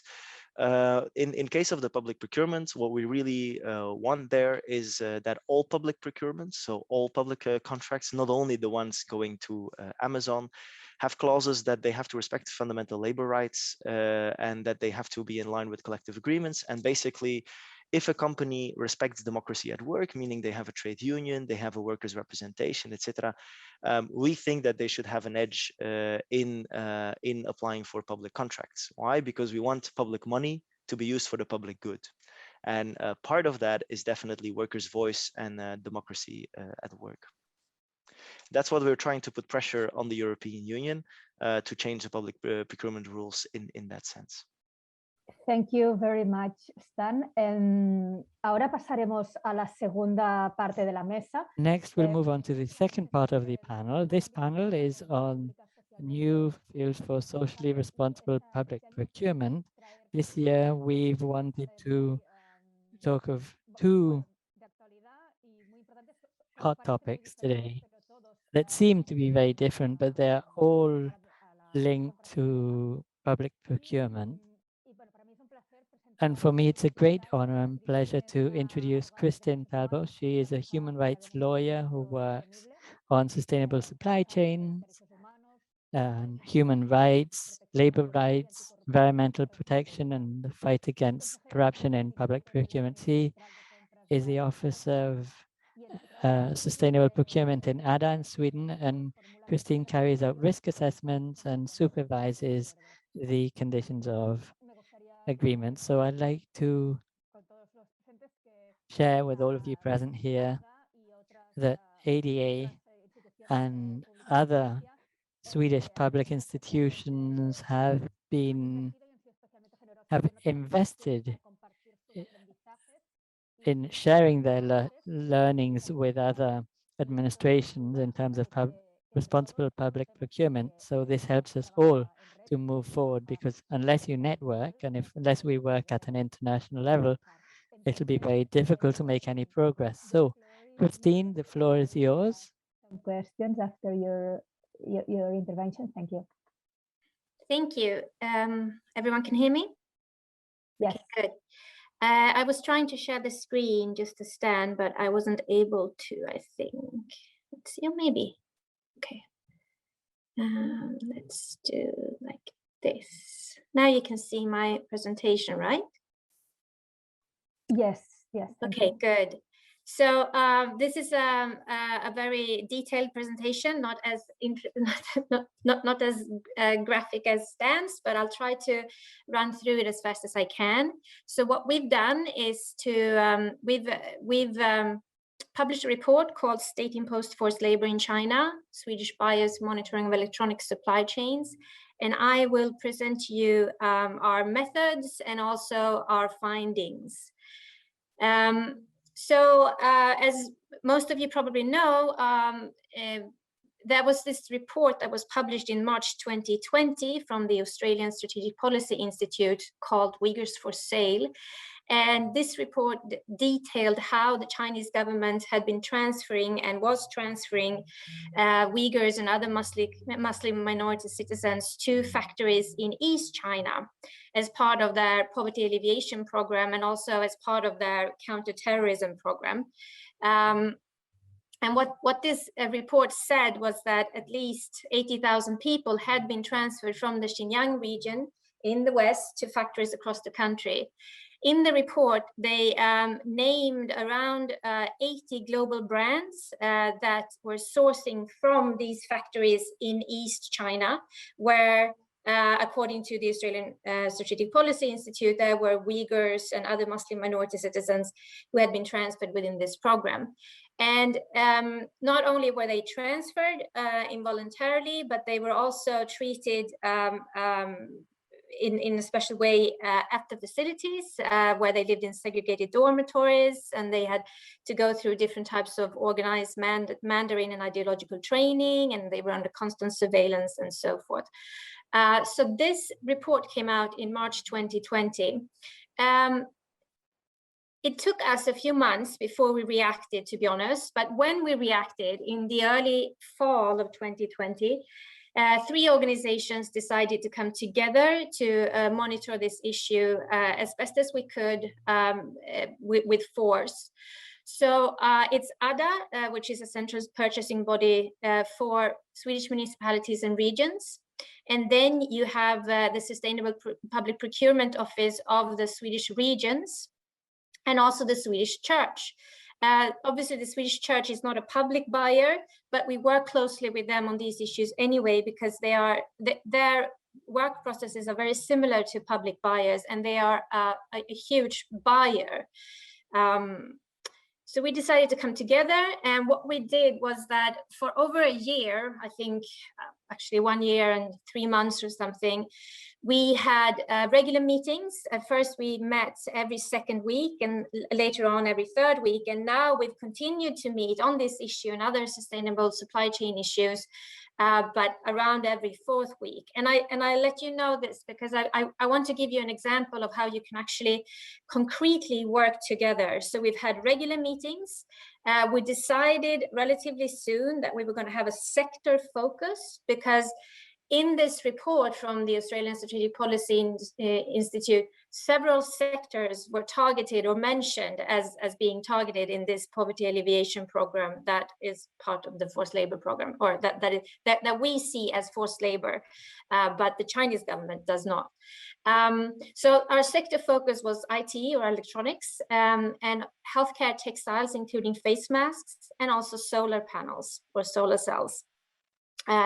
In these meetings, we shared a lot of external monitoring. So we kept up with all the developments in Europe, in the US, in Australia, in Japan, and other countries, and obviously also in China, in terms of this specific issue of forced labor, state-imposed forced labor in China.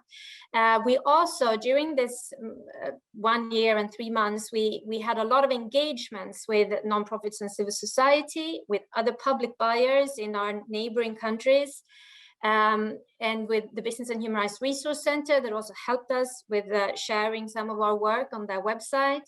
We had electronics industry meetings, both with our suppliers and other actors such as the Responsible Business Alliance. We participated in several panels and seminars, and this is what I'm doing now is part of that as well. And we had meetings with the Swedish government where we, presented our concerns and also asked for a few things that we also eventually saw happening at the EU level. I'm not saying that we were the big player in that, but we were part of a much bigger movement for change. So this is examples of how you can work also as public buyers and not only as private buyers. So the monitoring that we did in terms of the electronics industry, it really had two purposes. One was to identify instances of state-imposed forced labor of Uighur and other ethnic minorities in our supply chains.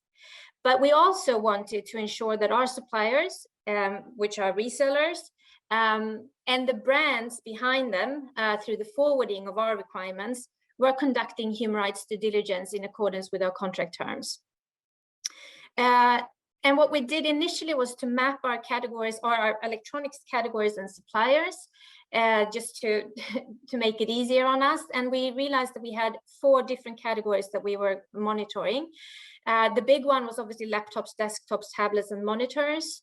Smartphones also, and also another big category is audio and video equipment. Network and security hardware is not as big, but still important. And also we had 17 resellers or suppliers that were resellers of IT equipment. And behind them, we were monitoring at least 26 brands. We know that we had more brands than that behind our suppliers, but at least these 26. And this is very detailed. I'm not going to go through it in detail, but we had 5 different steps in our monitoring, and this progressed over a year, time span of a year, and it also changed over time, partly because there were a lot of developments on the ground and in this field in general, in terms of the knowledge of what was going on the ground and how to monitor and try to prevent and mitigate the human rights impact on the ground. So we started off with sending a letter to suppliers. When we got replies on that letter, we realized that we had to, for our own sake and for our suppliers' sake, we had to divide the responsibility. So we gave one supplier the responsibility of around 3 brands to continue follow up, because we saw that there was a huge overlap. Many suppliers obviously had Apple, many had Dell, many had HP. And instead of asking every supplier to ask all questions to every brand, we divided the responsibility. We also focused on sample products, which meant that for each brand, we were looking at around 3 factories. As step 3, we requested more information and audit reports. We also started to have meetings with the brands. These meetings were coordinated by our suppliers. So everything we've done through our suppliers, because it's with the suppliers that we have the contractual relationship. And that's important. It's also important from a capacity building standpoint to have them in all these meetings. But the purpose was to talk directly with the brands. And as a fourth step, we solicited the services of a Swedish consultancy called Global Works. to conduct a forced labor risk assessment of 23 manufacturing sites that we had received from our suppliers. And this risk assessment was based on publicly available documents and articles on social media platforms. And what this really is the equivalent of Google searches. So Baidu, which is China's largest search engine, functions as Google. And what we did, or Global Works did for us, was to make searches that would connect the poverty alleviation program to our manufacturing sites. And then obviously we also had meetings with the Responsible Business Alliance. So our findings. Well, first of all, there were no instances of final assembly production within Xinjiang. And this became clear really fast. It was more difficult to know whether there were component manufacturing within Xinjiang, but the IT or the electronics industry as such does not seem to be centered in Xinjiang. It seems as if it's only in East China. But with respect to instances of forced labor of Uighur and other ethnic minorities at sites outside of Xinjiang in East China, a more complicated picture emerged. And I've added a quote here from one of the brands, and a few things are important here. First of all, this brand says that they have found no explicit evidence of any forced labor in the production lines related to brand's products at this point. You have three really interesting things there. No explicit evidence, for one. The production lines related to the brand's products is the second one, because a factory can have several production lines, and what they have monitored in many instances is their production line. And obviously there can be forced labor at other production lines in the same factory. And then they add at this point, because obviously they know that this issue is still prevalent and they need to keep working on it. In general, we saw that the industry is ill-prepared to deal with a major issue such as this one. We did not receive all the requested information regarding factory addresses, and there's a lack of transparency in general. And then we also see that the industry in general is ill-prepared to identify, prevent, and mitigate these type of risks. They don't have the proper methods. And I think that's one thing that we really put a lot of emphasis on, was that we were looking at, do they use credible methods to detect this specific type of state-imposed forced labor in China? And our conclusion is that most of them do not. And we also could see that forced labor is way more widespread than what was revealed in the first report, Uyghurs for Sale. So Global Works concluded that 7 of these 23 manufacturing sites that they assessed for us participated in state-sanctioned labor transfer schemes between 2017 and 2021. And what they've done for us, Global Works, is to categorize risk groups into 4 different groups, which is really, really helpful. So they say that all Chinese citizens that are registered as poor are at risk of being caught up in these types of state-imposed forced labor, state-sanctioned labor transfer schemes. And then if you're also an ethnic minority, you end up in a higher risk category. If you're a politically repressed minority, you're at an even higher risk of ending up in these types of programs. And obviously, if you're a Uighur or other Turkic Muslim minority or a Tibetan citizen, then you have a very high risk to end up in these types of state-sanctioned labor transfer schemes. And this is important. And none of the brands that we talked to had looked at the issue from this perspective. So this is what we mean with the industry being ill-prepared to identify these types of issues. In terms of our suppliers, mostly resellers, they cooperated in our monitoring, but there were great variations. We could see that suppliers with higher sustainability profiles were obviously more knowledgeable and proactive, but many of the smaller suppliers or resellers more functioned as intermediaries, forwarding letters back and forth. Most of them also took a back seat in the meetings with brands. And we can also see a difference in procurement categories. So suppliers of laptops, desktops, and tablets were better prepared for this type of monitoring than, for instance, suppliers of audio and video equipment. You should also know that many of the suppliers for audio and video equipment, they supply equipment from brands that are not as well known to the public. And I think that's the main difference here, that you have Apple and Dell and all those other brands, they work business to customer, but many of the audio and video equipment brands work business to business, and you have a different exposure. And then the 26 brands, well, we saw a huge difference in transparency with us. Some of that could be attributed to company size and other issues, but there was not always a correlation. We all know which one of the big brands that is the least transparent, and that is Apple, if you didn't know, and they were the least transparent with us as well. And obviously, we believe that they have all of the processes, so most of everything in place. So it's not that we don't trust them in terms of human rights due diligence, but they're not showing that to us, which means that we can't, we don't have any evidence of it. Many of the audit reports that we received were also summaries of audit reports, and they were also, many of them were older than March 2020. So when they said, so the industry in general said that we've looked into this and we can't find any evidence of forced labor in our production lines, they were often referring to audit reports that were audits that were facilitated before this main report from the Australian Strategic Policy Institute, which means that they weren't using credible methods to actually try to detect this specific type of state-imposed forced labor.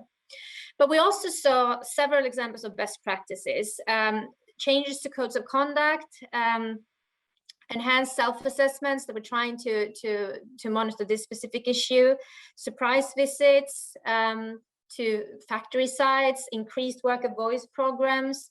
And we also had one brand that did a comparison between our indicators of forced labor, because in this first letter that we sent out, we included a list of indicators of forced labor in China. And this brand did a comparison between our list of indicators with the RBA code of conduct and the brand's own processes, and then amended the processes as needed, which was obviously nice for us to see. We could also see that the audit reports that we received, there was a huge difference. Some of them were RBA validated assessment program audits, some were customer managed audits from the RBA process, but we also got Amphora BSCI and SA1000 audits or certifications, and they are not at all as in-depth as the RBA audits. And as I said, many of the statements of no evidence of state-imposed forced labor applied only to the brand's production lines.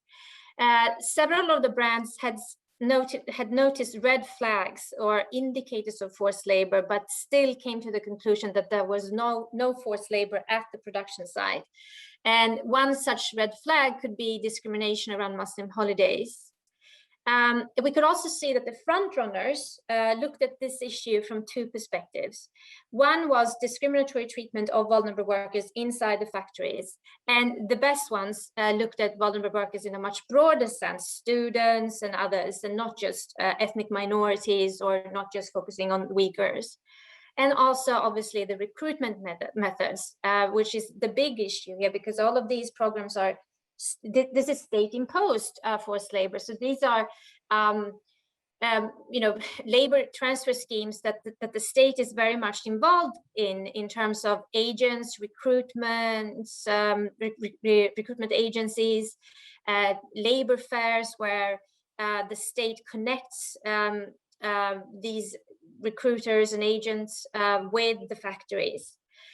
What we also saw was that there is a risk of double discrimination. And with double discrimination, we mean that because of the heightened attention from the West, really, on this issue, we saw that there had been instances where factories in China had just gotten rid of Uyghur workers, and also Uyghur workers that might have been there voluntarily, because even though China has rounded up most Uyghurs and other Muslim citizens and sent them to Xinjiang, they did this in 2016-17, there are still a few Uyghurs living freely, relatively freely, in Eastern China, but they were now at risk of double discrimination, of being let go from these factories, because these factories wanted to be able to say to brands and to Western interests that, you know, we don't have any Uyghurs in the factories.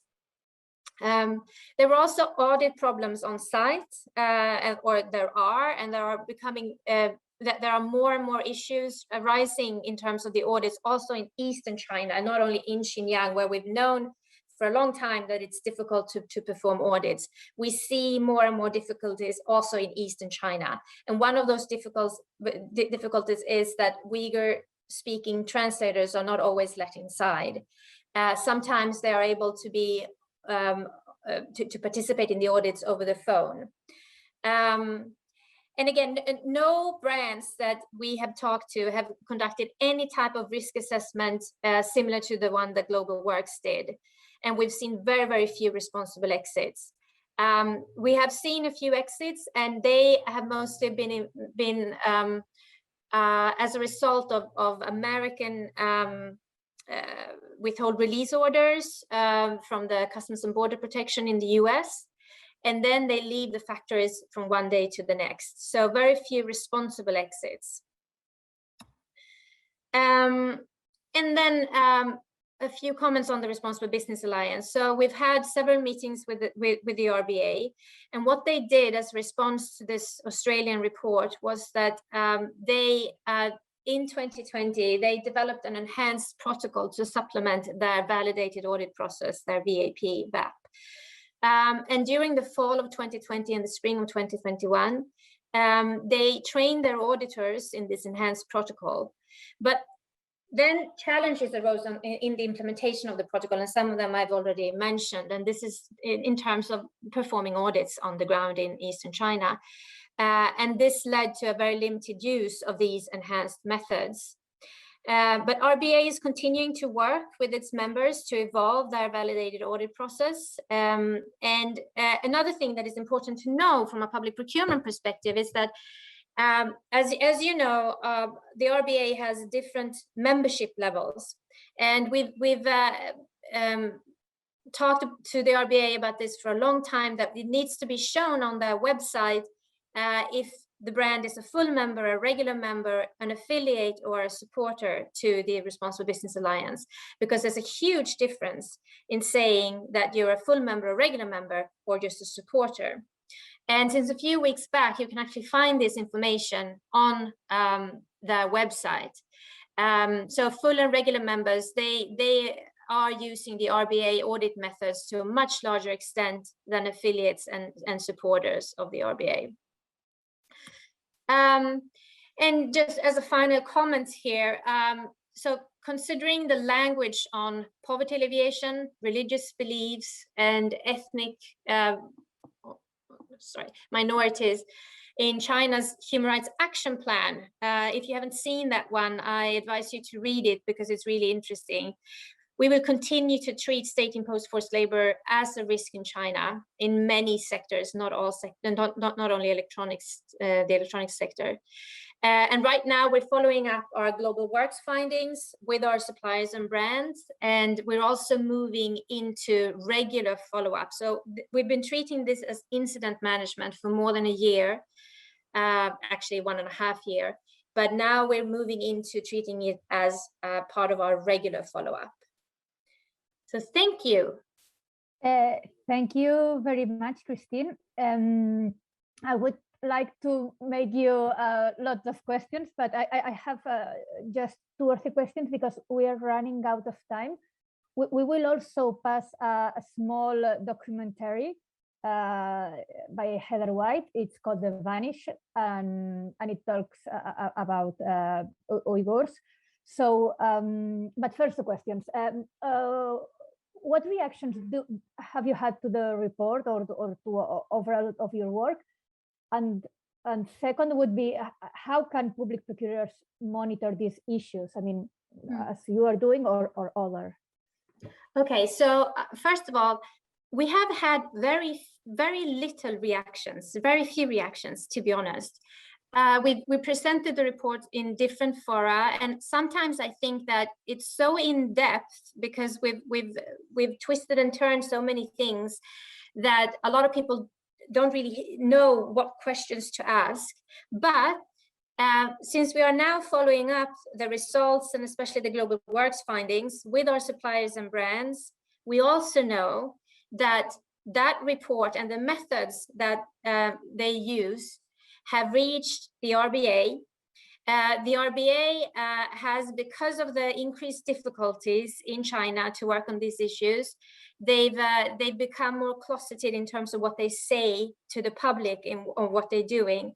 But our sense is that the methods that we've used to try to identify this is starting to get integrated into the RBA audit processes. And for us, that's a huge response to our work.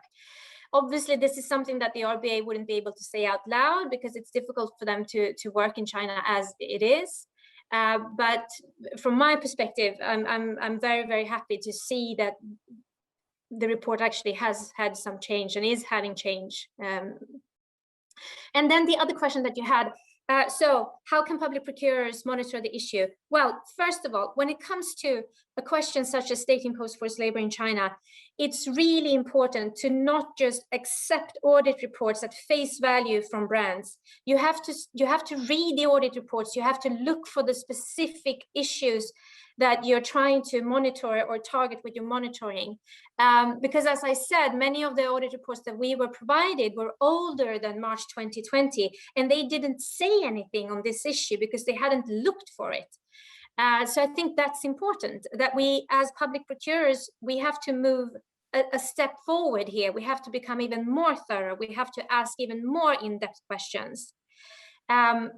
But besides that, I mean, read the report, and obviously we've done this not only for us because we all have the same brands. So read the report, and if you want to have, you know, maybe a few months from now or 6 months from now, if you want to have more in-depth knowledge about what actually happened in our follow-up of the report, then obviously you can send me an email and I can give you just a short recap of what's been going on the last few months. Thank you very much, Christine. Just the last question from Lennon. He's asking if is it easy to have direct contact with the Uyghur workers in this research, and how did you conquer the surveillance and intervention for real and meaningful audits? He said, we know that the Chinese government is good on demanding Uyghurs to act like everything is good. So just to be clear, we have not done any follow-up in China. So we have not ourselves spoken directly to workers in the factories in China. We have been in touch with several Uyghur civil society organizations or activists, but they are outside of China. I think if you look at from a brand perspective, there are difficulties for the brands to be able to pinpoint who they want to talk to in the factories, and also just be able to do it through translations and things like that. But the first step, what you really need to do as a first step, and this is what we've told the RBA or everyone, the brands, is that before you go in and do this type of audit, you have to do a simple Baidu search, a Google search in China, to see, to try to identify which vulnerable groups that might be in this specific factory, because the factory owner won't tell you unless you actually pinpoint. And so this is to make sure that you're not only focusing on Uyghur or other Muslim ethnic minorities, but there are a lot of other minorities in China. So 90% of the population is Han Chinese, but 10%, which is a huge, it's a huge part of the population in numbers, are minorities. And they are all at risk, especially if they're poor, especially if they come from poorer parts of China. So it's important to do that kind of research before you go in. And once you're in the factory, you have to make sure that you're able to talk to all different types of vulnerable groups, including students and minorities and women. and really work on that to have the broadest vulnerable group spectrum that you can have when you do the audit. Thank you very much, Christine. Now we will pass the short documentary, and after we will have a small break.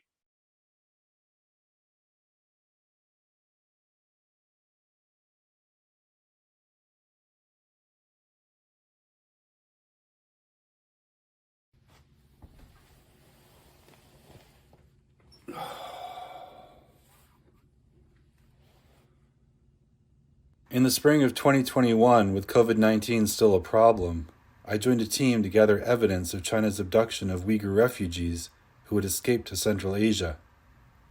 Thousands have been forcibly returned to China. We interviewed dozens of witnesses and began gathering evidence. This is my diary from the 3-month investigation. My people, the Uighurs, are an ancient people of Eurasia with a history that goes back to the 6th century. Our home is now occupied. Today, most of those born in East Turkestan are forced to leave and pursue their dreams far from our native land, if they wish to survive. These days, Uyghurs are found on every continent on Earth, but it's not by choice. As a human rights activist, I live in fear wherever I am. China is always one border crossing away. I fear for my family, and sometimes I think, stop talking, don't share information. But each time my conscience makes me continue. Informers are everywhere. People are constantly being watched. People spy on friends and neighbors out of fear. The Chinese government threatens them and their families if they refuse to be informers. Anxiety, like a parasite, is eating me from the inside. It's haunting me everywhere. In Central Asia, it was very hard to talk to people. People are really terrified. One false move and your life can be changed.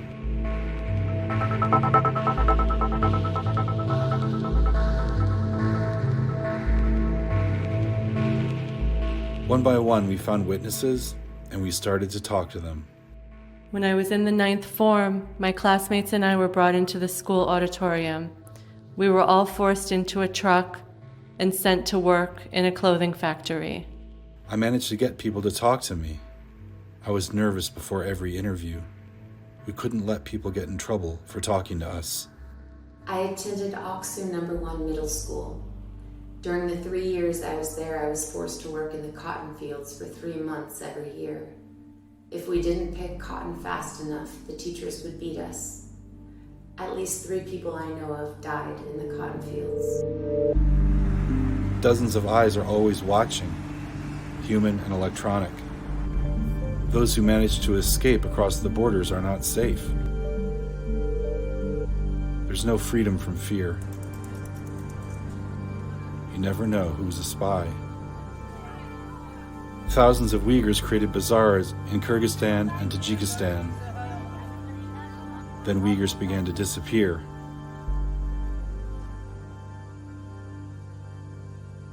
China has created 300 detention camps housing between 1 and 3 million Uyghurs, including those abducted and forcibly returned to China from Central Asia.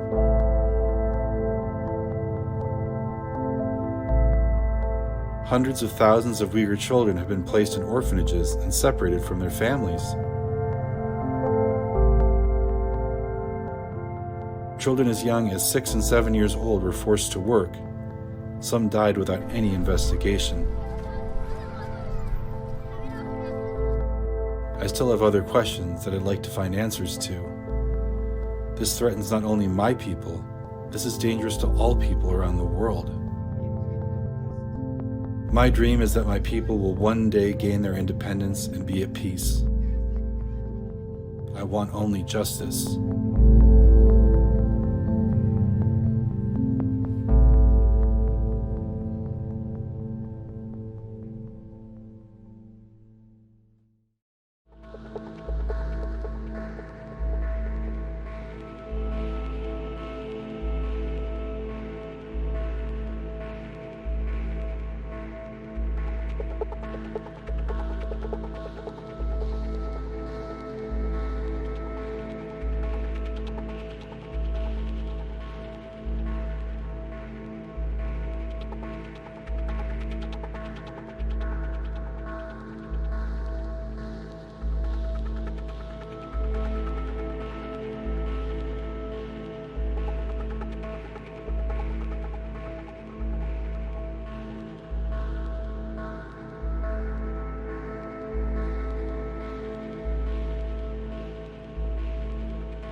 So this round table has been great, really interesting, especially for someone like I who have read and written a lot about Amazon.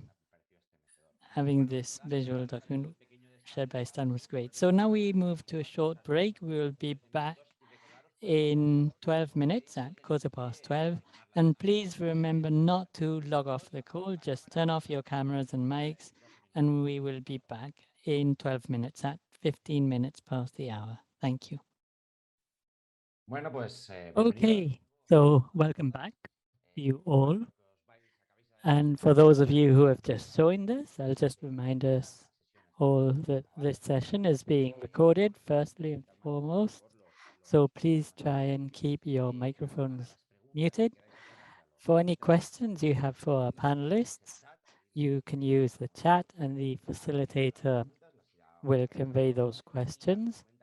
And also we have simultaneous interpretation into English and Spanish on Zoom. You will find the icon on the bottom part of your screen. So we're moving on to the third panel of this morning, anti-unionist practices in two very different places in the US and Philippines, and what is Amazon doing to stop its workers from unionizing. This was touched upon in the previous panel, and what is happening in the Philippines.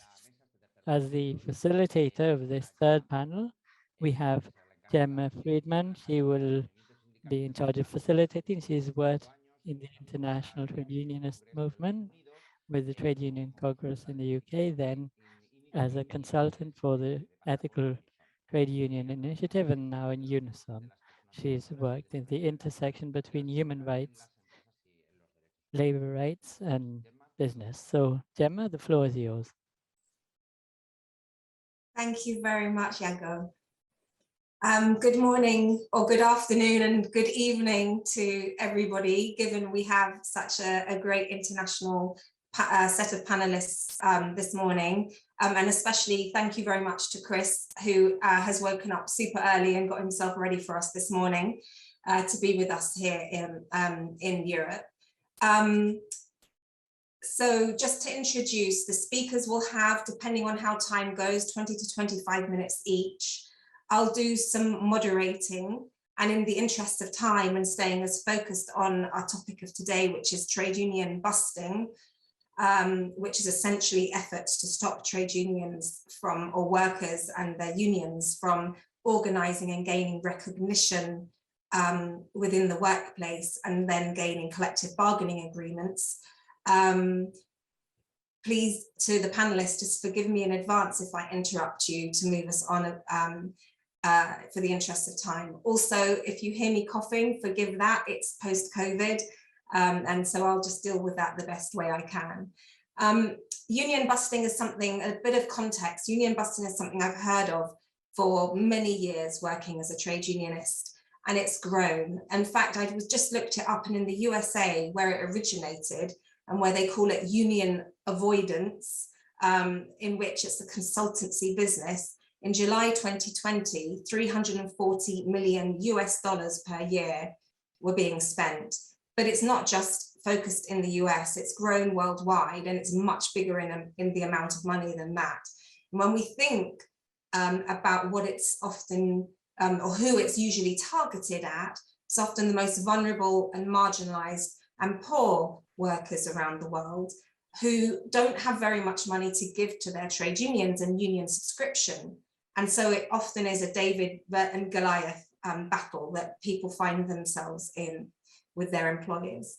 But aside from worker to worker solidarity and union to union solidarity, what has Unison, which is a public sector trade union in the UK, the biggest trade union in the UK, what have we got to do with, what have I got to do as a worker there with my fellow panelists? How else are we connected? So at the moment, Amazon has more than 1 billion public sector contracts awarded to it in the UK. And it's more than half of our UK cloud spending services, including, for example, £5 million for our customs and revenue agency that collects our taxes. and £8 million within our Department of Health and Social Care. So that's our beloved National Health Service. And also with Nexperia, what's that got to do with us? Well, they are providing, that they're making products that enter into our computers, our mobile phones, and the machinery that is used to make people better, for example, again, in the NHS, but in our local councils, etc. So we really are all very much interlinked. I'll stop with that now and move on to Chris Smalls. Chris is an ex-Amazon assistant manager who helped Amazon to open up 3 warehouses on the west coast of the USA.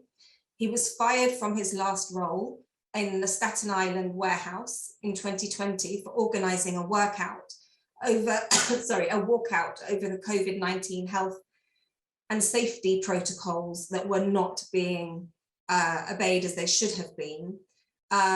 And along with existing workers, he then founded and became the elected president of the Amazon Union, Amazon Labor Union. And he's engaged, like I say, in a David and Goliath battle right now to unionize warehouses in his area against the odds. So very, very welcome, Chris.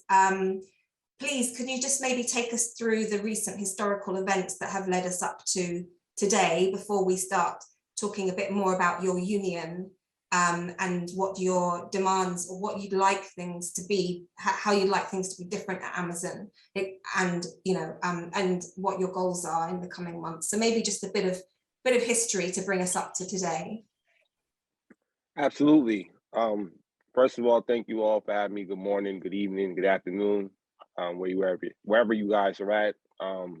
Happy to share the space with all of the activists and leaders here on the call. Union organizers on the call. It's a pleasure to be here. My journey definitely started longer than our union, which was just 10 months ago. My journey started 2 years ago. I was fired, like you mentioned, March 30th of 2020, when COVID-19 was on the rise. New York City was the epicenter of the world. And Staten Island, New York, my last facility, was definitely neglecting the health and safety concerns of the workers. As a supervisor, a part of management, I felt that that was my duty to make sure that my workers, whether they're on or off the clock, were always getting home to their families the way they came, safe and sound. So I was hired with Amazon back in 2015. I came in entry level, got promoted up really quickly to become a supervisor for the same department, outbound PCF, which is responsible for picking the customer's items in a timely manner before they're being shipped out to the actual addresses. So as a supervisor, I always felt that, spending 40, 50, 60 hours a week with these folks, they're my extended family. I see them more than I see my own children. I care about them. And I always wanted to make sure that everybody was safe and sound around me. So I opened up 3 buildings, started here in New Jersey, transferred to Connecticut, and my last building was New York, Staten Island, New York. I was actually tapped out from Amazon way before the pandemic. There's a system designed, especially against black and brown minorities when you work for Amazon. Especially lower class, also lower class white people as well. We definitely never had the same opportunities to move up the ladder in the company as somebody else who came in externally. So when I noticed that before the pandemic, I pretty much was already on my way out mentally. I was saying, this job is just not for me. But I can't leave on a note that doesn't fulfill my career, doesn't fulfill the blood, sweat, and tears I put into the company. Going back into pre-COVID, I noticed that a lot of my workers in my department were sick, and a domino effect. They were coming in, different symptoms, coughing, sneezing. Some were even vomiting at their workstation, and I knew something was wrong. I decided to take further action. And at the end of the day, Amazon neglected the concerns that we were raising. They didn't listen to us. They didn't hear me out. They didn't put our workers, the workers' needs in the driver's seat, so to speak. They just ignored us, and it was business as usual. At the end of that week, back in March of 2020, they decided to quarantine just me, nobody else. Out of 5,000 people in this warehouse, I was the first one to really get placed on a quarantine. And I knew that they were trying to use that to silence workers from organizing. So I continued to take further action. When I was fired, Jeff Bezos himself, along with his top general counsel, had a meeting about me. We're talking about the richest man in the world. And in that meeting, he said that I'm not smart or articulate, ironically, to make me the face of the whole unionizing efforts against Amazon. So that right there motivated me to continue fighting and advocating for workers' rights all over the country. I spent the next year and a half traveling the US, going to all of Jeff Bezos' mansions all across the country. And by the time we finished that, that's when Alabama here in the US was beginning their campaign to unionize for the first time in American history. Unfortunately, they weren't successful the first time, but then that's when we thought here in New York, we should try our efforts. And that's exactly what we did. We began our efforts up here in New York about 10 months ago, back in April of 2021. So mentioning the union busting, yeah, they didn't hesitate. They didn't waste no time. They started right away spending millions of dollars paying these union busters to come to our building, spread rhetoric. They spread racism. They called us a bunch of thugs. They called us nothing but Black Lives Matter protesters. You name it, they tried to do. They started spreading rumors in the building, putting up the signs in the bathroom, the break room. They're still doing captive audience up until this very day. They've been doing them since December. These union busters are being paid. Can I just ask, Chris, what is a captive audience session? Sure.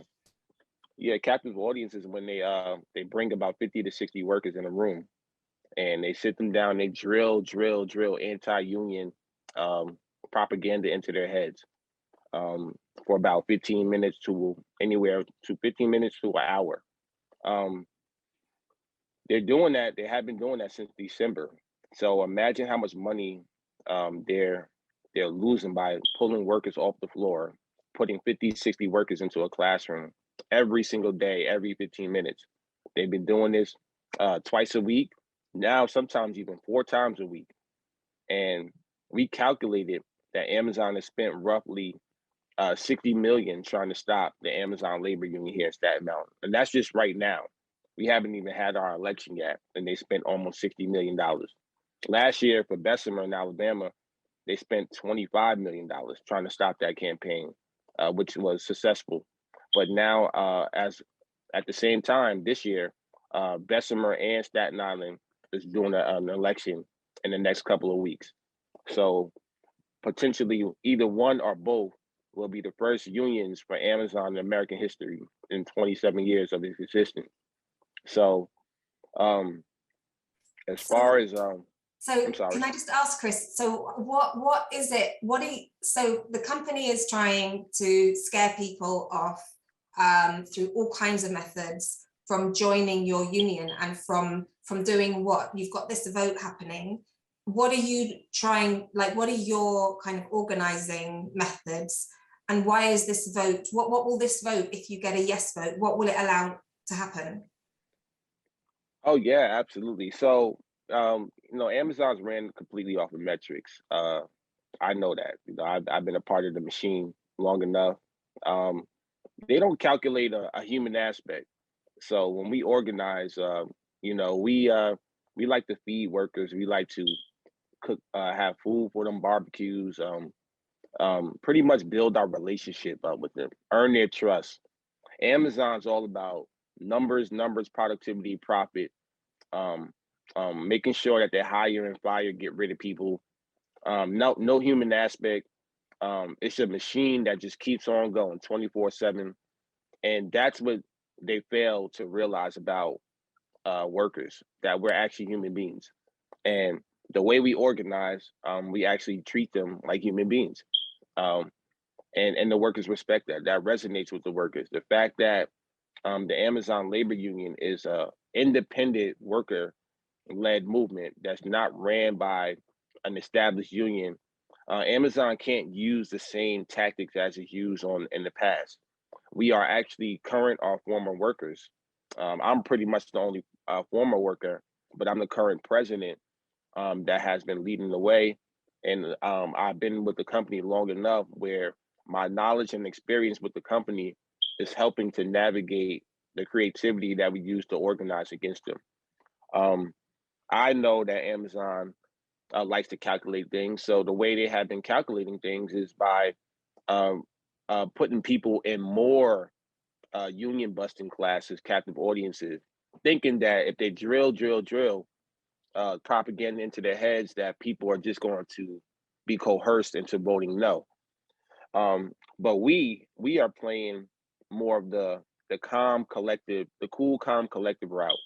Um, we're having luncheons, we're having gatherings, fundraisers, events, demonstrations where we bring workers into a comfort zone where we can personally connect and educate them on what unions provide, the benefits that unions provide, how job security, health and safety, how a decent living wage that Jeff Bezos can obviously afford if he can go to space, how unions can provide pensions, how unions can fight for negotiations for better wages or once again job security.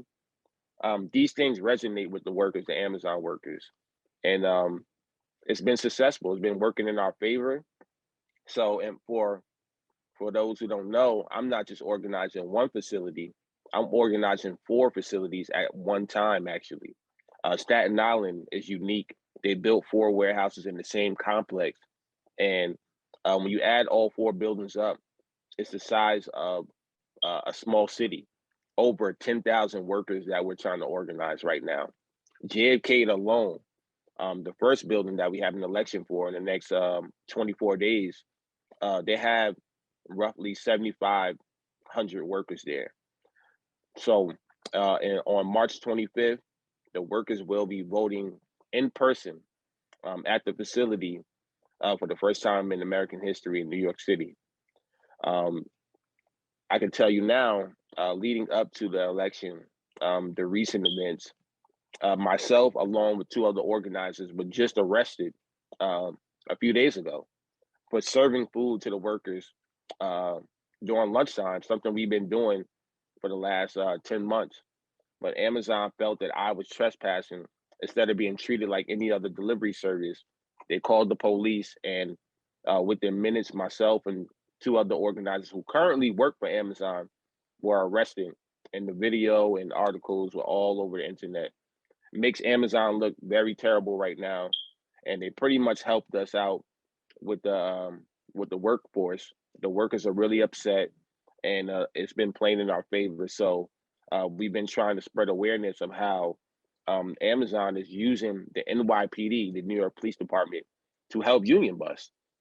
And the most ironic thing about the whole situation is that the police are in unions themselves.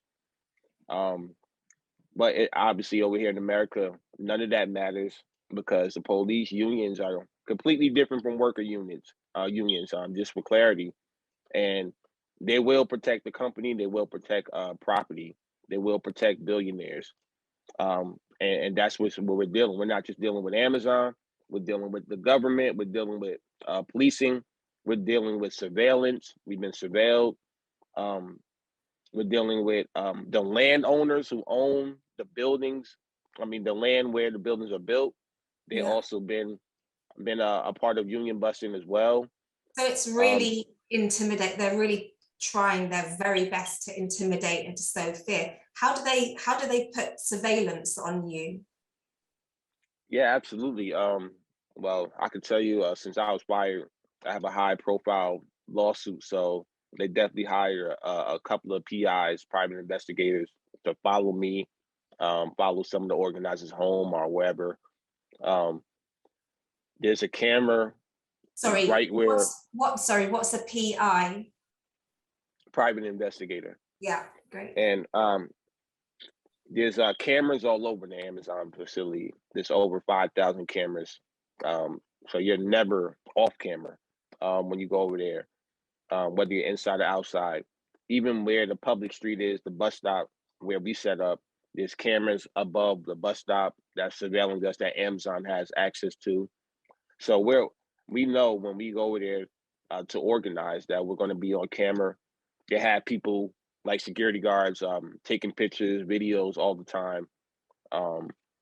You know, you name it, they've done it. You know, I don't even know how many times I felt, you know, like we're being watched. I always look over our shoulders, but we know the good thing about our campaign is that we're not afraid. We know that we're being surveilled. We know that they're going to try to infiltrate in several ways. So we're more out in the open for that reason. We're encouraging workers to speak up. Don't be silent. Don't wait till the last minute. Don't wait till after they're fired. We're encouraging workers to get involved now, to speak up, to make sure that they're vocal so that we know how to help them. And when the one thing about Amazon that everybody knows is their customer obsession. They love their PR. They love to look good to the public. And we know how hideous they are when we're organizing, but the public doesn't see any of this. The public only sees the Amazon Prime commercials, the propaganda that's on TV. You know, they always use different, you know, demographics, and Amazon knows that. So we encourage workers to talk to the media as much as possible. Tell the story, tell the grievances, tell the real issues that's going on inside these warehouses so that the public can make that connection and choose to cancel their prime, choose to stand in solidarity with the workers while we're organizing. Until Amazon does better by the workers, we're encouraging customers not to support. And it's been working in our favor as well. So we have a lot of... sorry to interrupt. Sure. Can I just ask, obviously because you're a very young union, and it's very hard to get the administration organized, to start to get membership, to pay subscriptions, and even then the workers are paid so badly and have so many other bills and everything to pay. It's very hard to sustain as a independent organization, which is always the strength of any union, is its independence, which comes from the finance. So how are you managing to find the money to feed people and to, you know, go in and talk to people and posters and everything else that you're doing? What are you doing, and is there anything that anyone here can assist with? Yeah, absolutely. We obviously are just running a workers campaign on the workers budget. We have a GoFundMe. That's it. You know, that's all we use is our GoFundMe. Sorry, just for the translators, what's the GoFundMe? GoFundMe is a donation link that we use online where anybody can click on the link and donate, you know, no matter where you at. It's on our website, AmazonLaborUnion.org, or on our social media at Amazon Labor, on Twitter at Amazon Labor Union, on Instagram, Facebook, and TikTok. So yeah, just for clarity, you're right.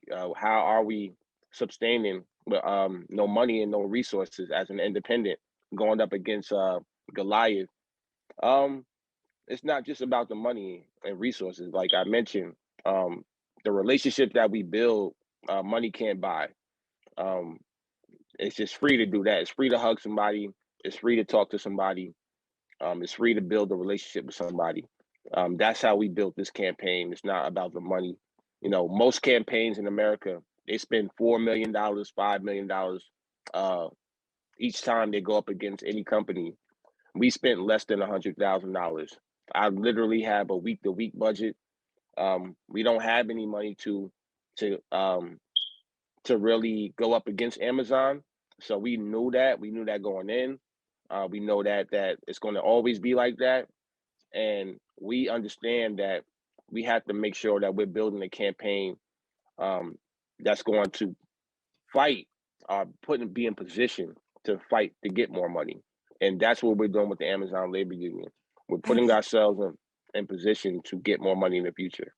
Yeah, thanks so much. And I see Judith has just put up the your Amazon Labor Union's website in the chat for those people who'd like to know more. So the 20, maybe the last couple of minutes. So the 25th of March is the day in which voting happens in the first warehouse, right? Is that the Staten Island warehouse?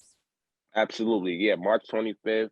It's a And 5-day. how and what are you putting in place to make sure? Because as we know, for those that do know, in Alabama, there was some cheating that went on when that vote happened, and they're having to, because it was found out by, I forget the name of the American election regulators for trade unions, but it was found out that they cheated. So what can you do to make sure they don't cheat this time? Yeah, so the NLRB, the National Labor Relations Board, is the federal government who regulates the elections.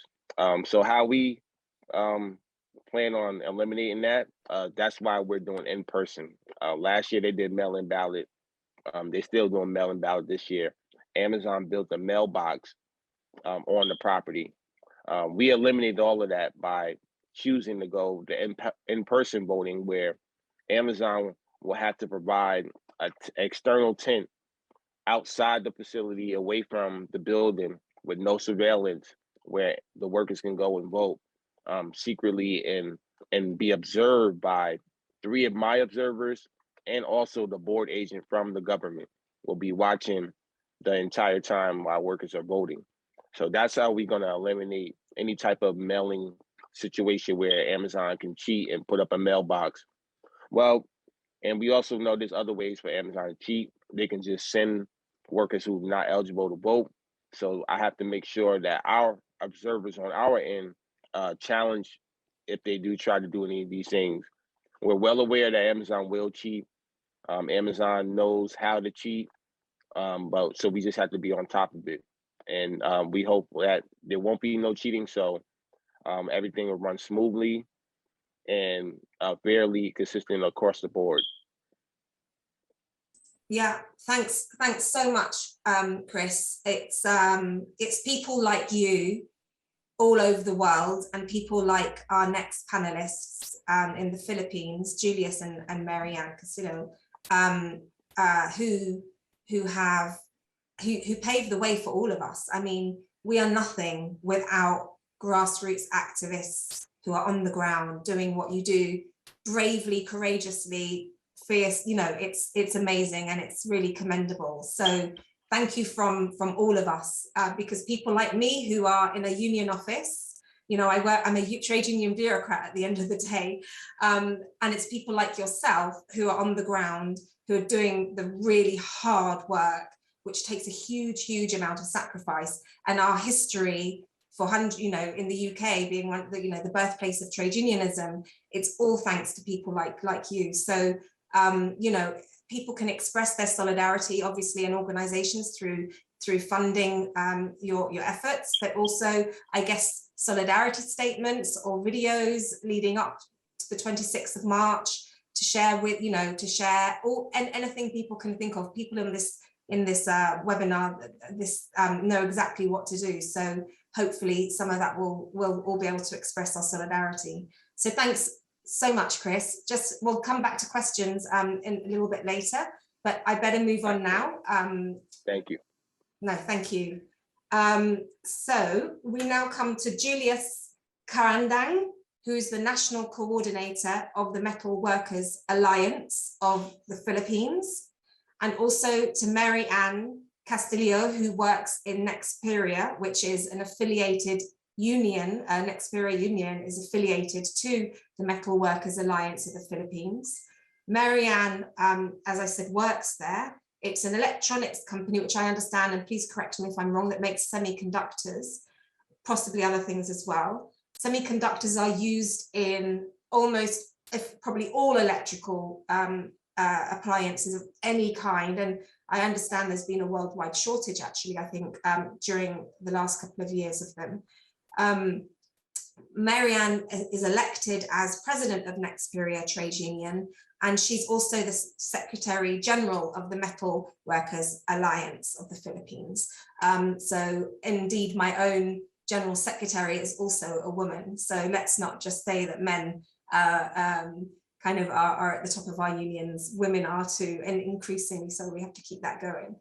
So so yes, from the USA to the Philippines. Julius, perhaps we could start with you, and we again just have 20-25 minutes maximum, so everything has to be kept quite brief. But can you give us a little kind of opener about the general context on trade unions in the Philippines? Are they allowed? Are workers usually members of trade unions? What's it like? Okay, good evening or good morning, everyone.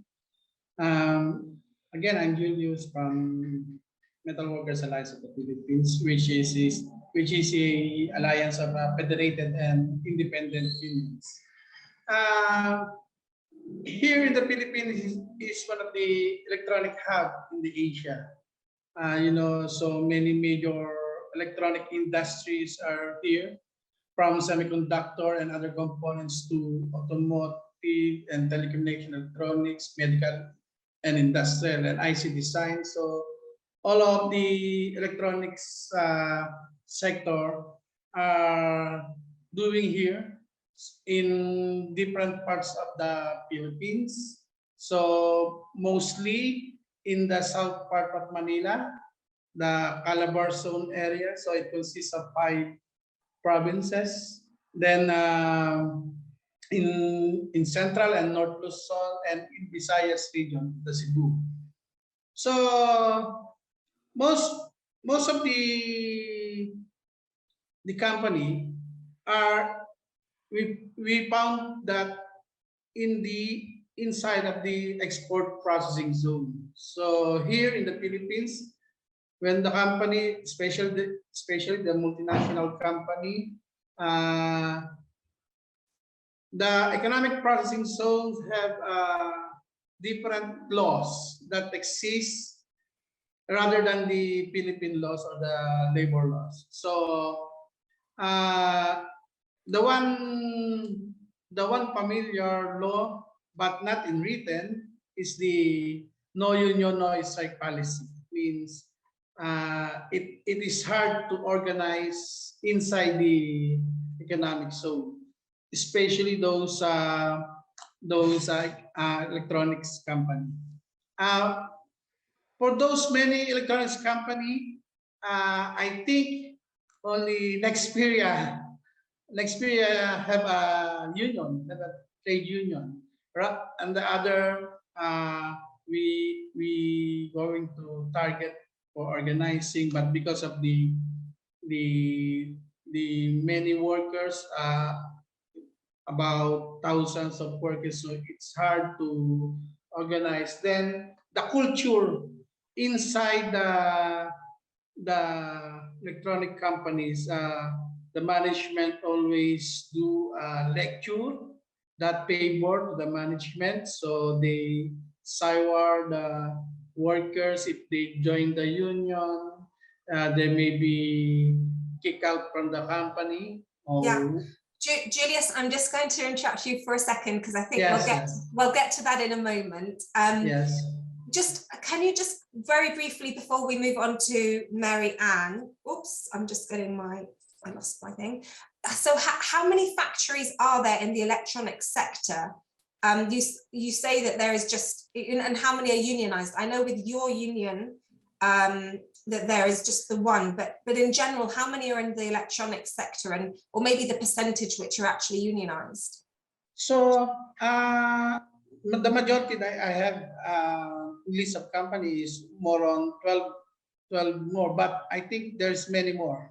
I have a Texas Instrument here, the list, the own semiconductor, but those companies have no union, except for the next group. Okay, and how many factories has your union tried to organize in the past, say 5 or 10 years, but failed due to union busting? For the past 5 years, we targeted 3 multinational, but because of the broad or large companies and large workers there, and we have limited organizers, and then the situation of the organizing here is very dangerous because of the state intervention. Then if we are starting organizing inside the company, then that is the retaliation of the management. Yeah. So yeah. So it really it's a small number of factories, but I think it's really hard for people to understand sometimes unless they are close to what you experience, just what it takes, the amount of effort, persistence, and the bravery, because as we'll hear as we go through this next number of minutes, excuse me, the pressure on you is enormous. And of course, we're talking about the Philippines, which is a developing country where wages are so low. So your resources also are extremely low. Let's move to Mary Ann now. Thank you, Julius. I'll come back to you in a minute. Mary Ann, could you just tell us about the Nexperia factory? What I said it makes semiconductors, I presume I'm right. How many workers are there? How many members are in the union? Okay, thank you, Gemma. Good morning, everyone. I'm Mary Ann Castillo, presently Union President of Nexperia Workers Union in the Philippines and affiliated union in the Metal Workers Alliance of the Philippines. Our Nexperia started in 1982 when it is Philips Semiconductors Philippines Incorporated. Our union started also in 1982. So every 10 years, twice that they changed the name, maybe for exemption in taxes. Before it's Philips Semiconductors, then in 1996 it changed to NXP Semiconductors, and now Nexperia Workers, Nexperia Philippines Incorporated. So we are from now that we are Nexperia, we are producing our products is more on automotive. We're producing chips for sensors in cars, and in the pandemic, the application of our product is in the medical instruments, our medical equipments and apparatus. Yeah. Okay. And how many workers are there? Sorry. How many of you unionized? Yeah. As of now, we are the union members already in are close to 2,000 union members, but the whole employees in our factory is in almost 4,000, including indirect labor or the management people, also in the tech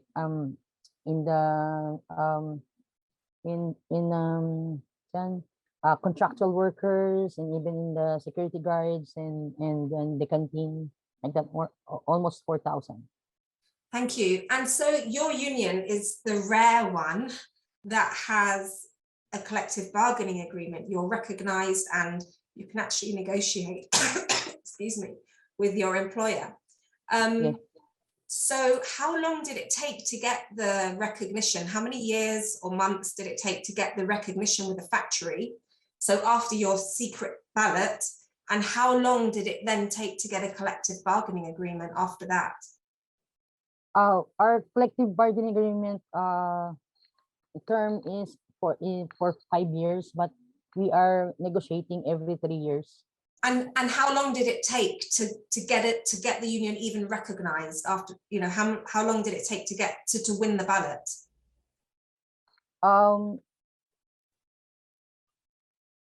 Our experience have maybe about 5 months is the okay 5 months. And during that time, you experienced union busting? Yeah, sometime in 2014, when I'm not yet the union president, we are in the negotiation for our wage increase and for our CBA when the management dismissed or terminated us 24 union officials. Then we have our general membership assembly meeting outside the factory.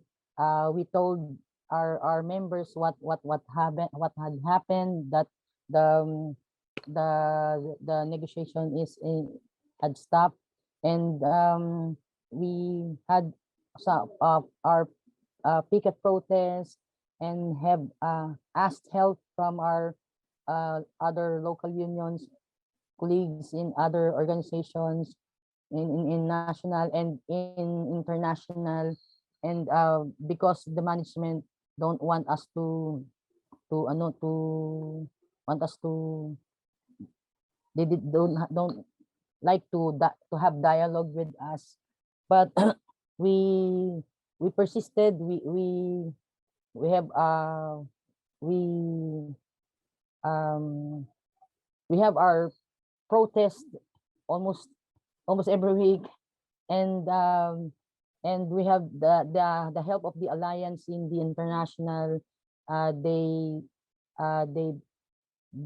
They brought our problems in the top NXP that time. Okay, thank you. Like that. They helped us. Yeah. So what is it like, for example, in your factory compared to the other factories that are not unionized for workers? What benefits have just 2 or 3, give us an idea of that, what is different? Yeah, okay. It's very different. First, with the factory, with the union, the workers are secured. They have the job security. First of all, the job security. Second, we can have our yearly wage increase because of the CBA negotiation, and also our benefits will be increased and will be added by what we what we want to have to compare in other factory. So Yeah. so it's very important that we have unions in our factory. Yeah. And I understand, and we don't have time to go into it, but I understand that different from Chris's warehouse where he was working, when COVID struck, you were able to negotiate proper health and safety protocols with the management to keep your workers safer than elsewhere in non-unionized factories. Yes, because with the factor or with the workers with union, we have this agreement with the company. So we have the dialogues. We gave them our letter, and this our proposal during the pandemic, because we don't have work, because in the Philippines it's no work, no pay, and then we want the management to give us help during the pandemic, that we cannot go out to work, and then they at first don't listen to us. They ignored our letter, but we have this power to unite to use the social media. We had this the social media protest. We are asking for paid quarantine leave, and then they gave us about 22 days or almost 1 month help.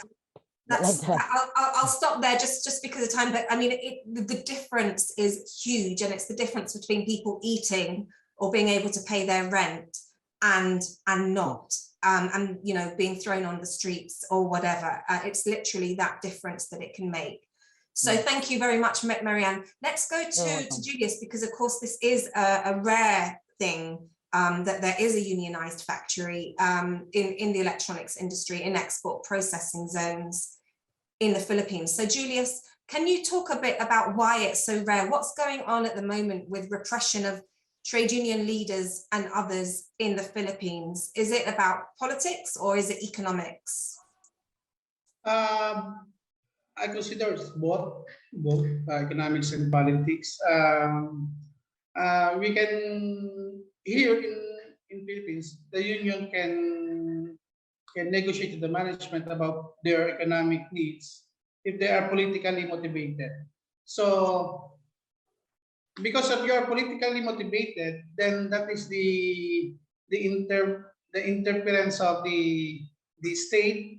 Because of what are you doing, you go to that community and talk to the workers and you organize them. So that's why here many leaders and our organizers are jailed with false accusation. Okay, and so can you also say, you know, what kinds of techniques are being used to bust unions at the moment? What kinds of tactics to bust the union? Yeah. By the management? By the management, or indeed for suppression of trade unions, like what is happening in general on trade unions? What tactics are being used? So when you're organizing here, not only the management you are afraid of. You consider the management, the connection of the export processing zone police, the local government units, and the military and the national police. The connivance of them are the problems of the organizer to organize the workers. So when the ordinary workers saw in their area the police, that uniform and with guns, so automatic in their minds, they didn't want to talk to the organizer.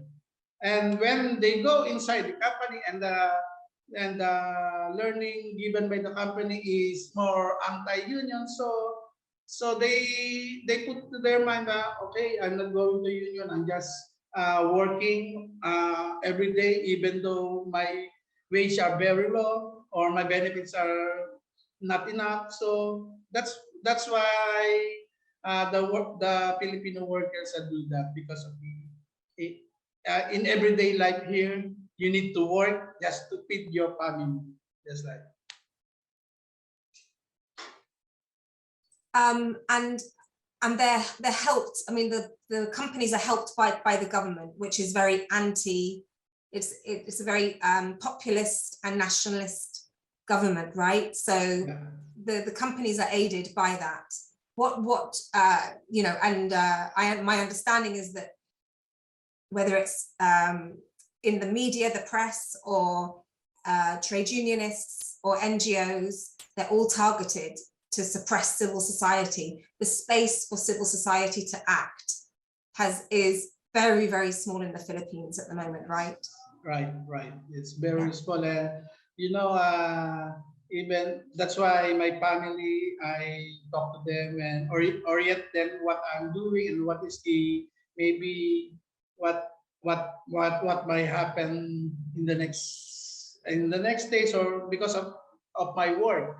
And when you talk to Marianne, they experience most of the dangerous in everyday work because of the state forces came to their houses, even though they are not the officers of the union, even though members. So they create more what do you call this? They afraid. The workers of next period today is afraid of the state forces. So there's a question here for both Julius and Marianne, and which is you know, related to this. So how, I guess the question is, aren't you afraid to keep working in the union when union leaders are being targeted in all kinds of intimidatory ways, sometimes being killed? I guess I'd rephrase that of how do you manage to keep doing it? both to you and Julius, and then let's see if anyone else has questions. So it much afraid for us. It is afraid for us that, like what happened to Dandy Miguel, that our colleagues in MWAP, he killed last year. It is very afraid, but because of our what do you call that? In our heart is to organize the workers and to help them, because if I didn't make an action, my children are going to graduate and going to the factory that the system is like that what happened now. So I'm doing this not only to the workers but also to my family. That is the put in my heart, just to go on organizing. Yeah, thank you so much, Julius. Marianne, just literally, just a quick, if you could also just say a little bit from yourself, how do you manage to keep doing this, knowing about the threats to you? Yeah, you know, before we are not afraid to say to them that we are working for the union, we organize for the workers. But now, due to this what we are experiencing, or red tagging, we are not even using our Serve the People T-shirt, because we are afraid of our lives. It's that we have I have this responsibility for the union members, that I will still be here to help them, especially in this pandemic, that we should be together to not to destroy our unions. Yeah. Because of the state person. Yeah, thank you so much again to both of you. Again, your courage and your bravery and your commitment, it's just outstanding. You know, so thank you. I'm just going to look at a couple of the questions here. Let's just quickly go to Chris, so Chris can say something at least finally, and then if you can just be brief, Chris, and then there's one last question also for Marianne and Julius. Chris, just quickly to you, there's a question here from Claudia, who's asking, how has the media responded during these past months? Has it been supportive or the opposite? And I guess the media is more than just, you know, the media is very big, so there'll be different sections of the media. So perhaps you could address that. Yeah, absolutely. Yeah, the media has definitely been supportive for the most part. You know, we definitely had our point where oh, sorry, I'm not on video. No worries. Am I on video? Yes, you are now. Excuse me. Take your time.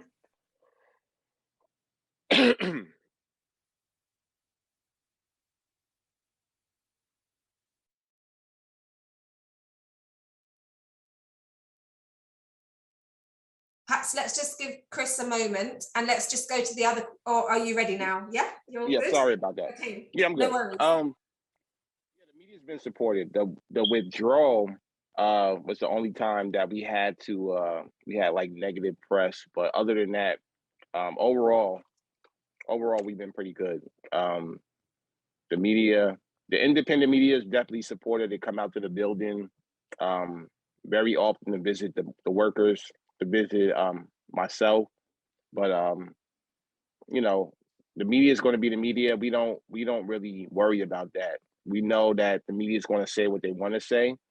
We just focus on the organizing on the ground. Yeah. Okay, thanks, Chris, so much.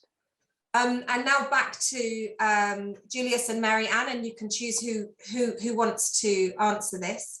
From Lennon, given the repression from the government and company against the unions, do you think that public audits can help to change things, or what audits should be done to stop the union busting and extrajudicial killings in the Philippines? Yeah, it's very helpful to do a public audit.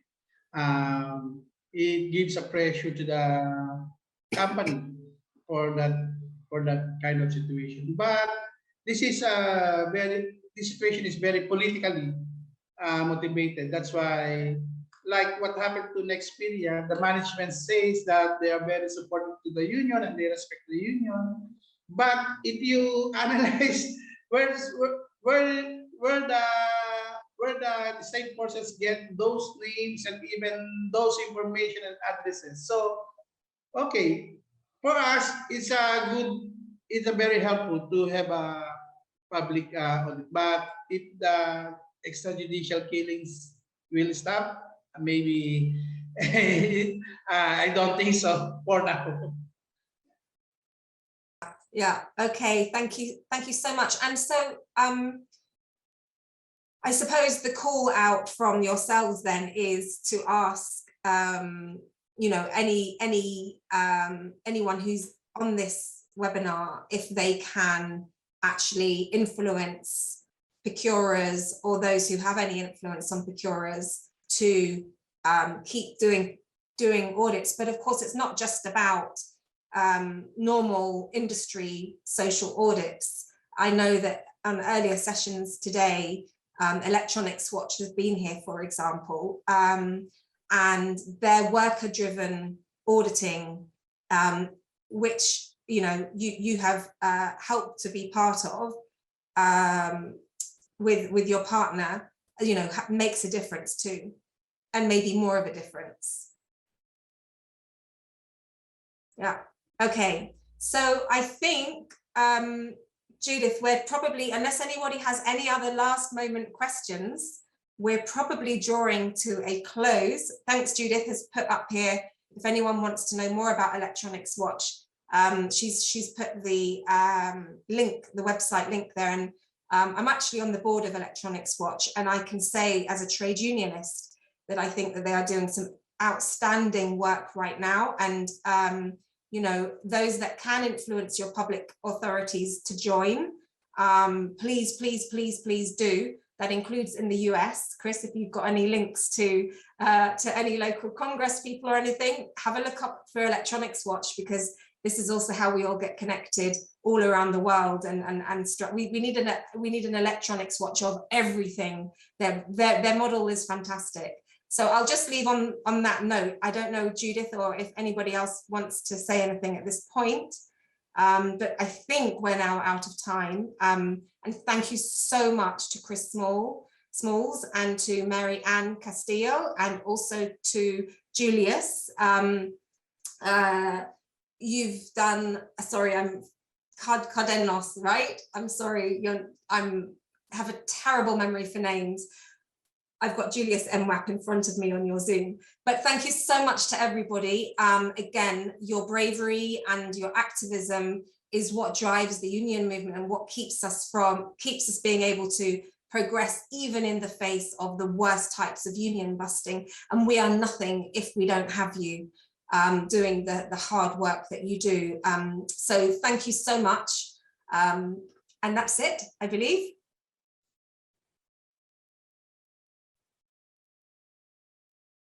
Genial, pues muchísimas gracias, Great. Gemma. La verdad Thank you so much, Gemma.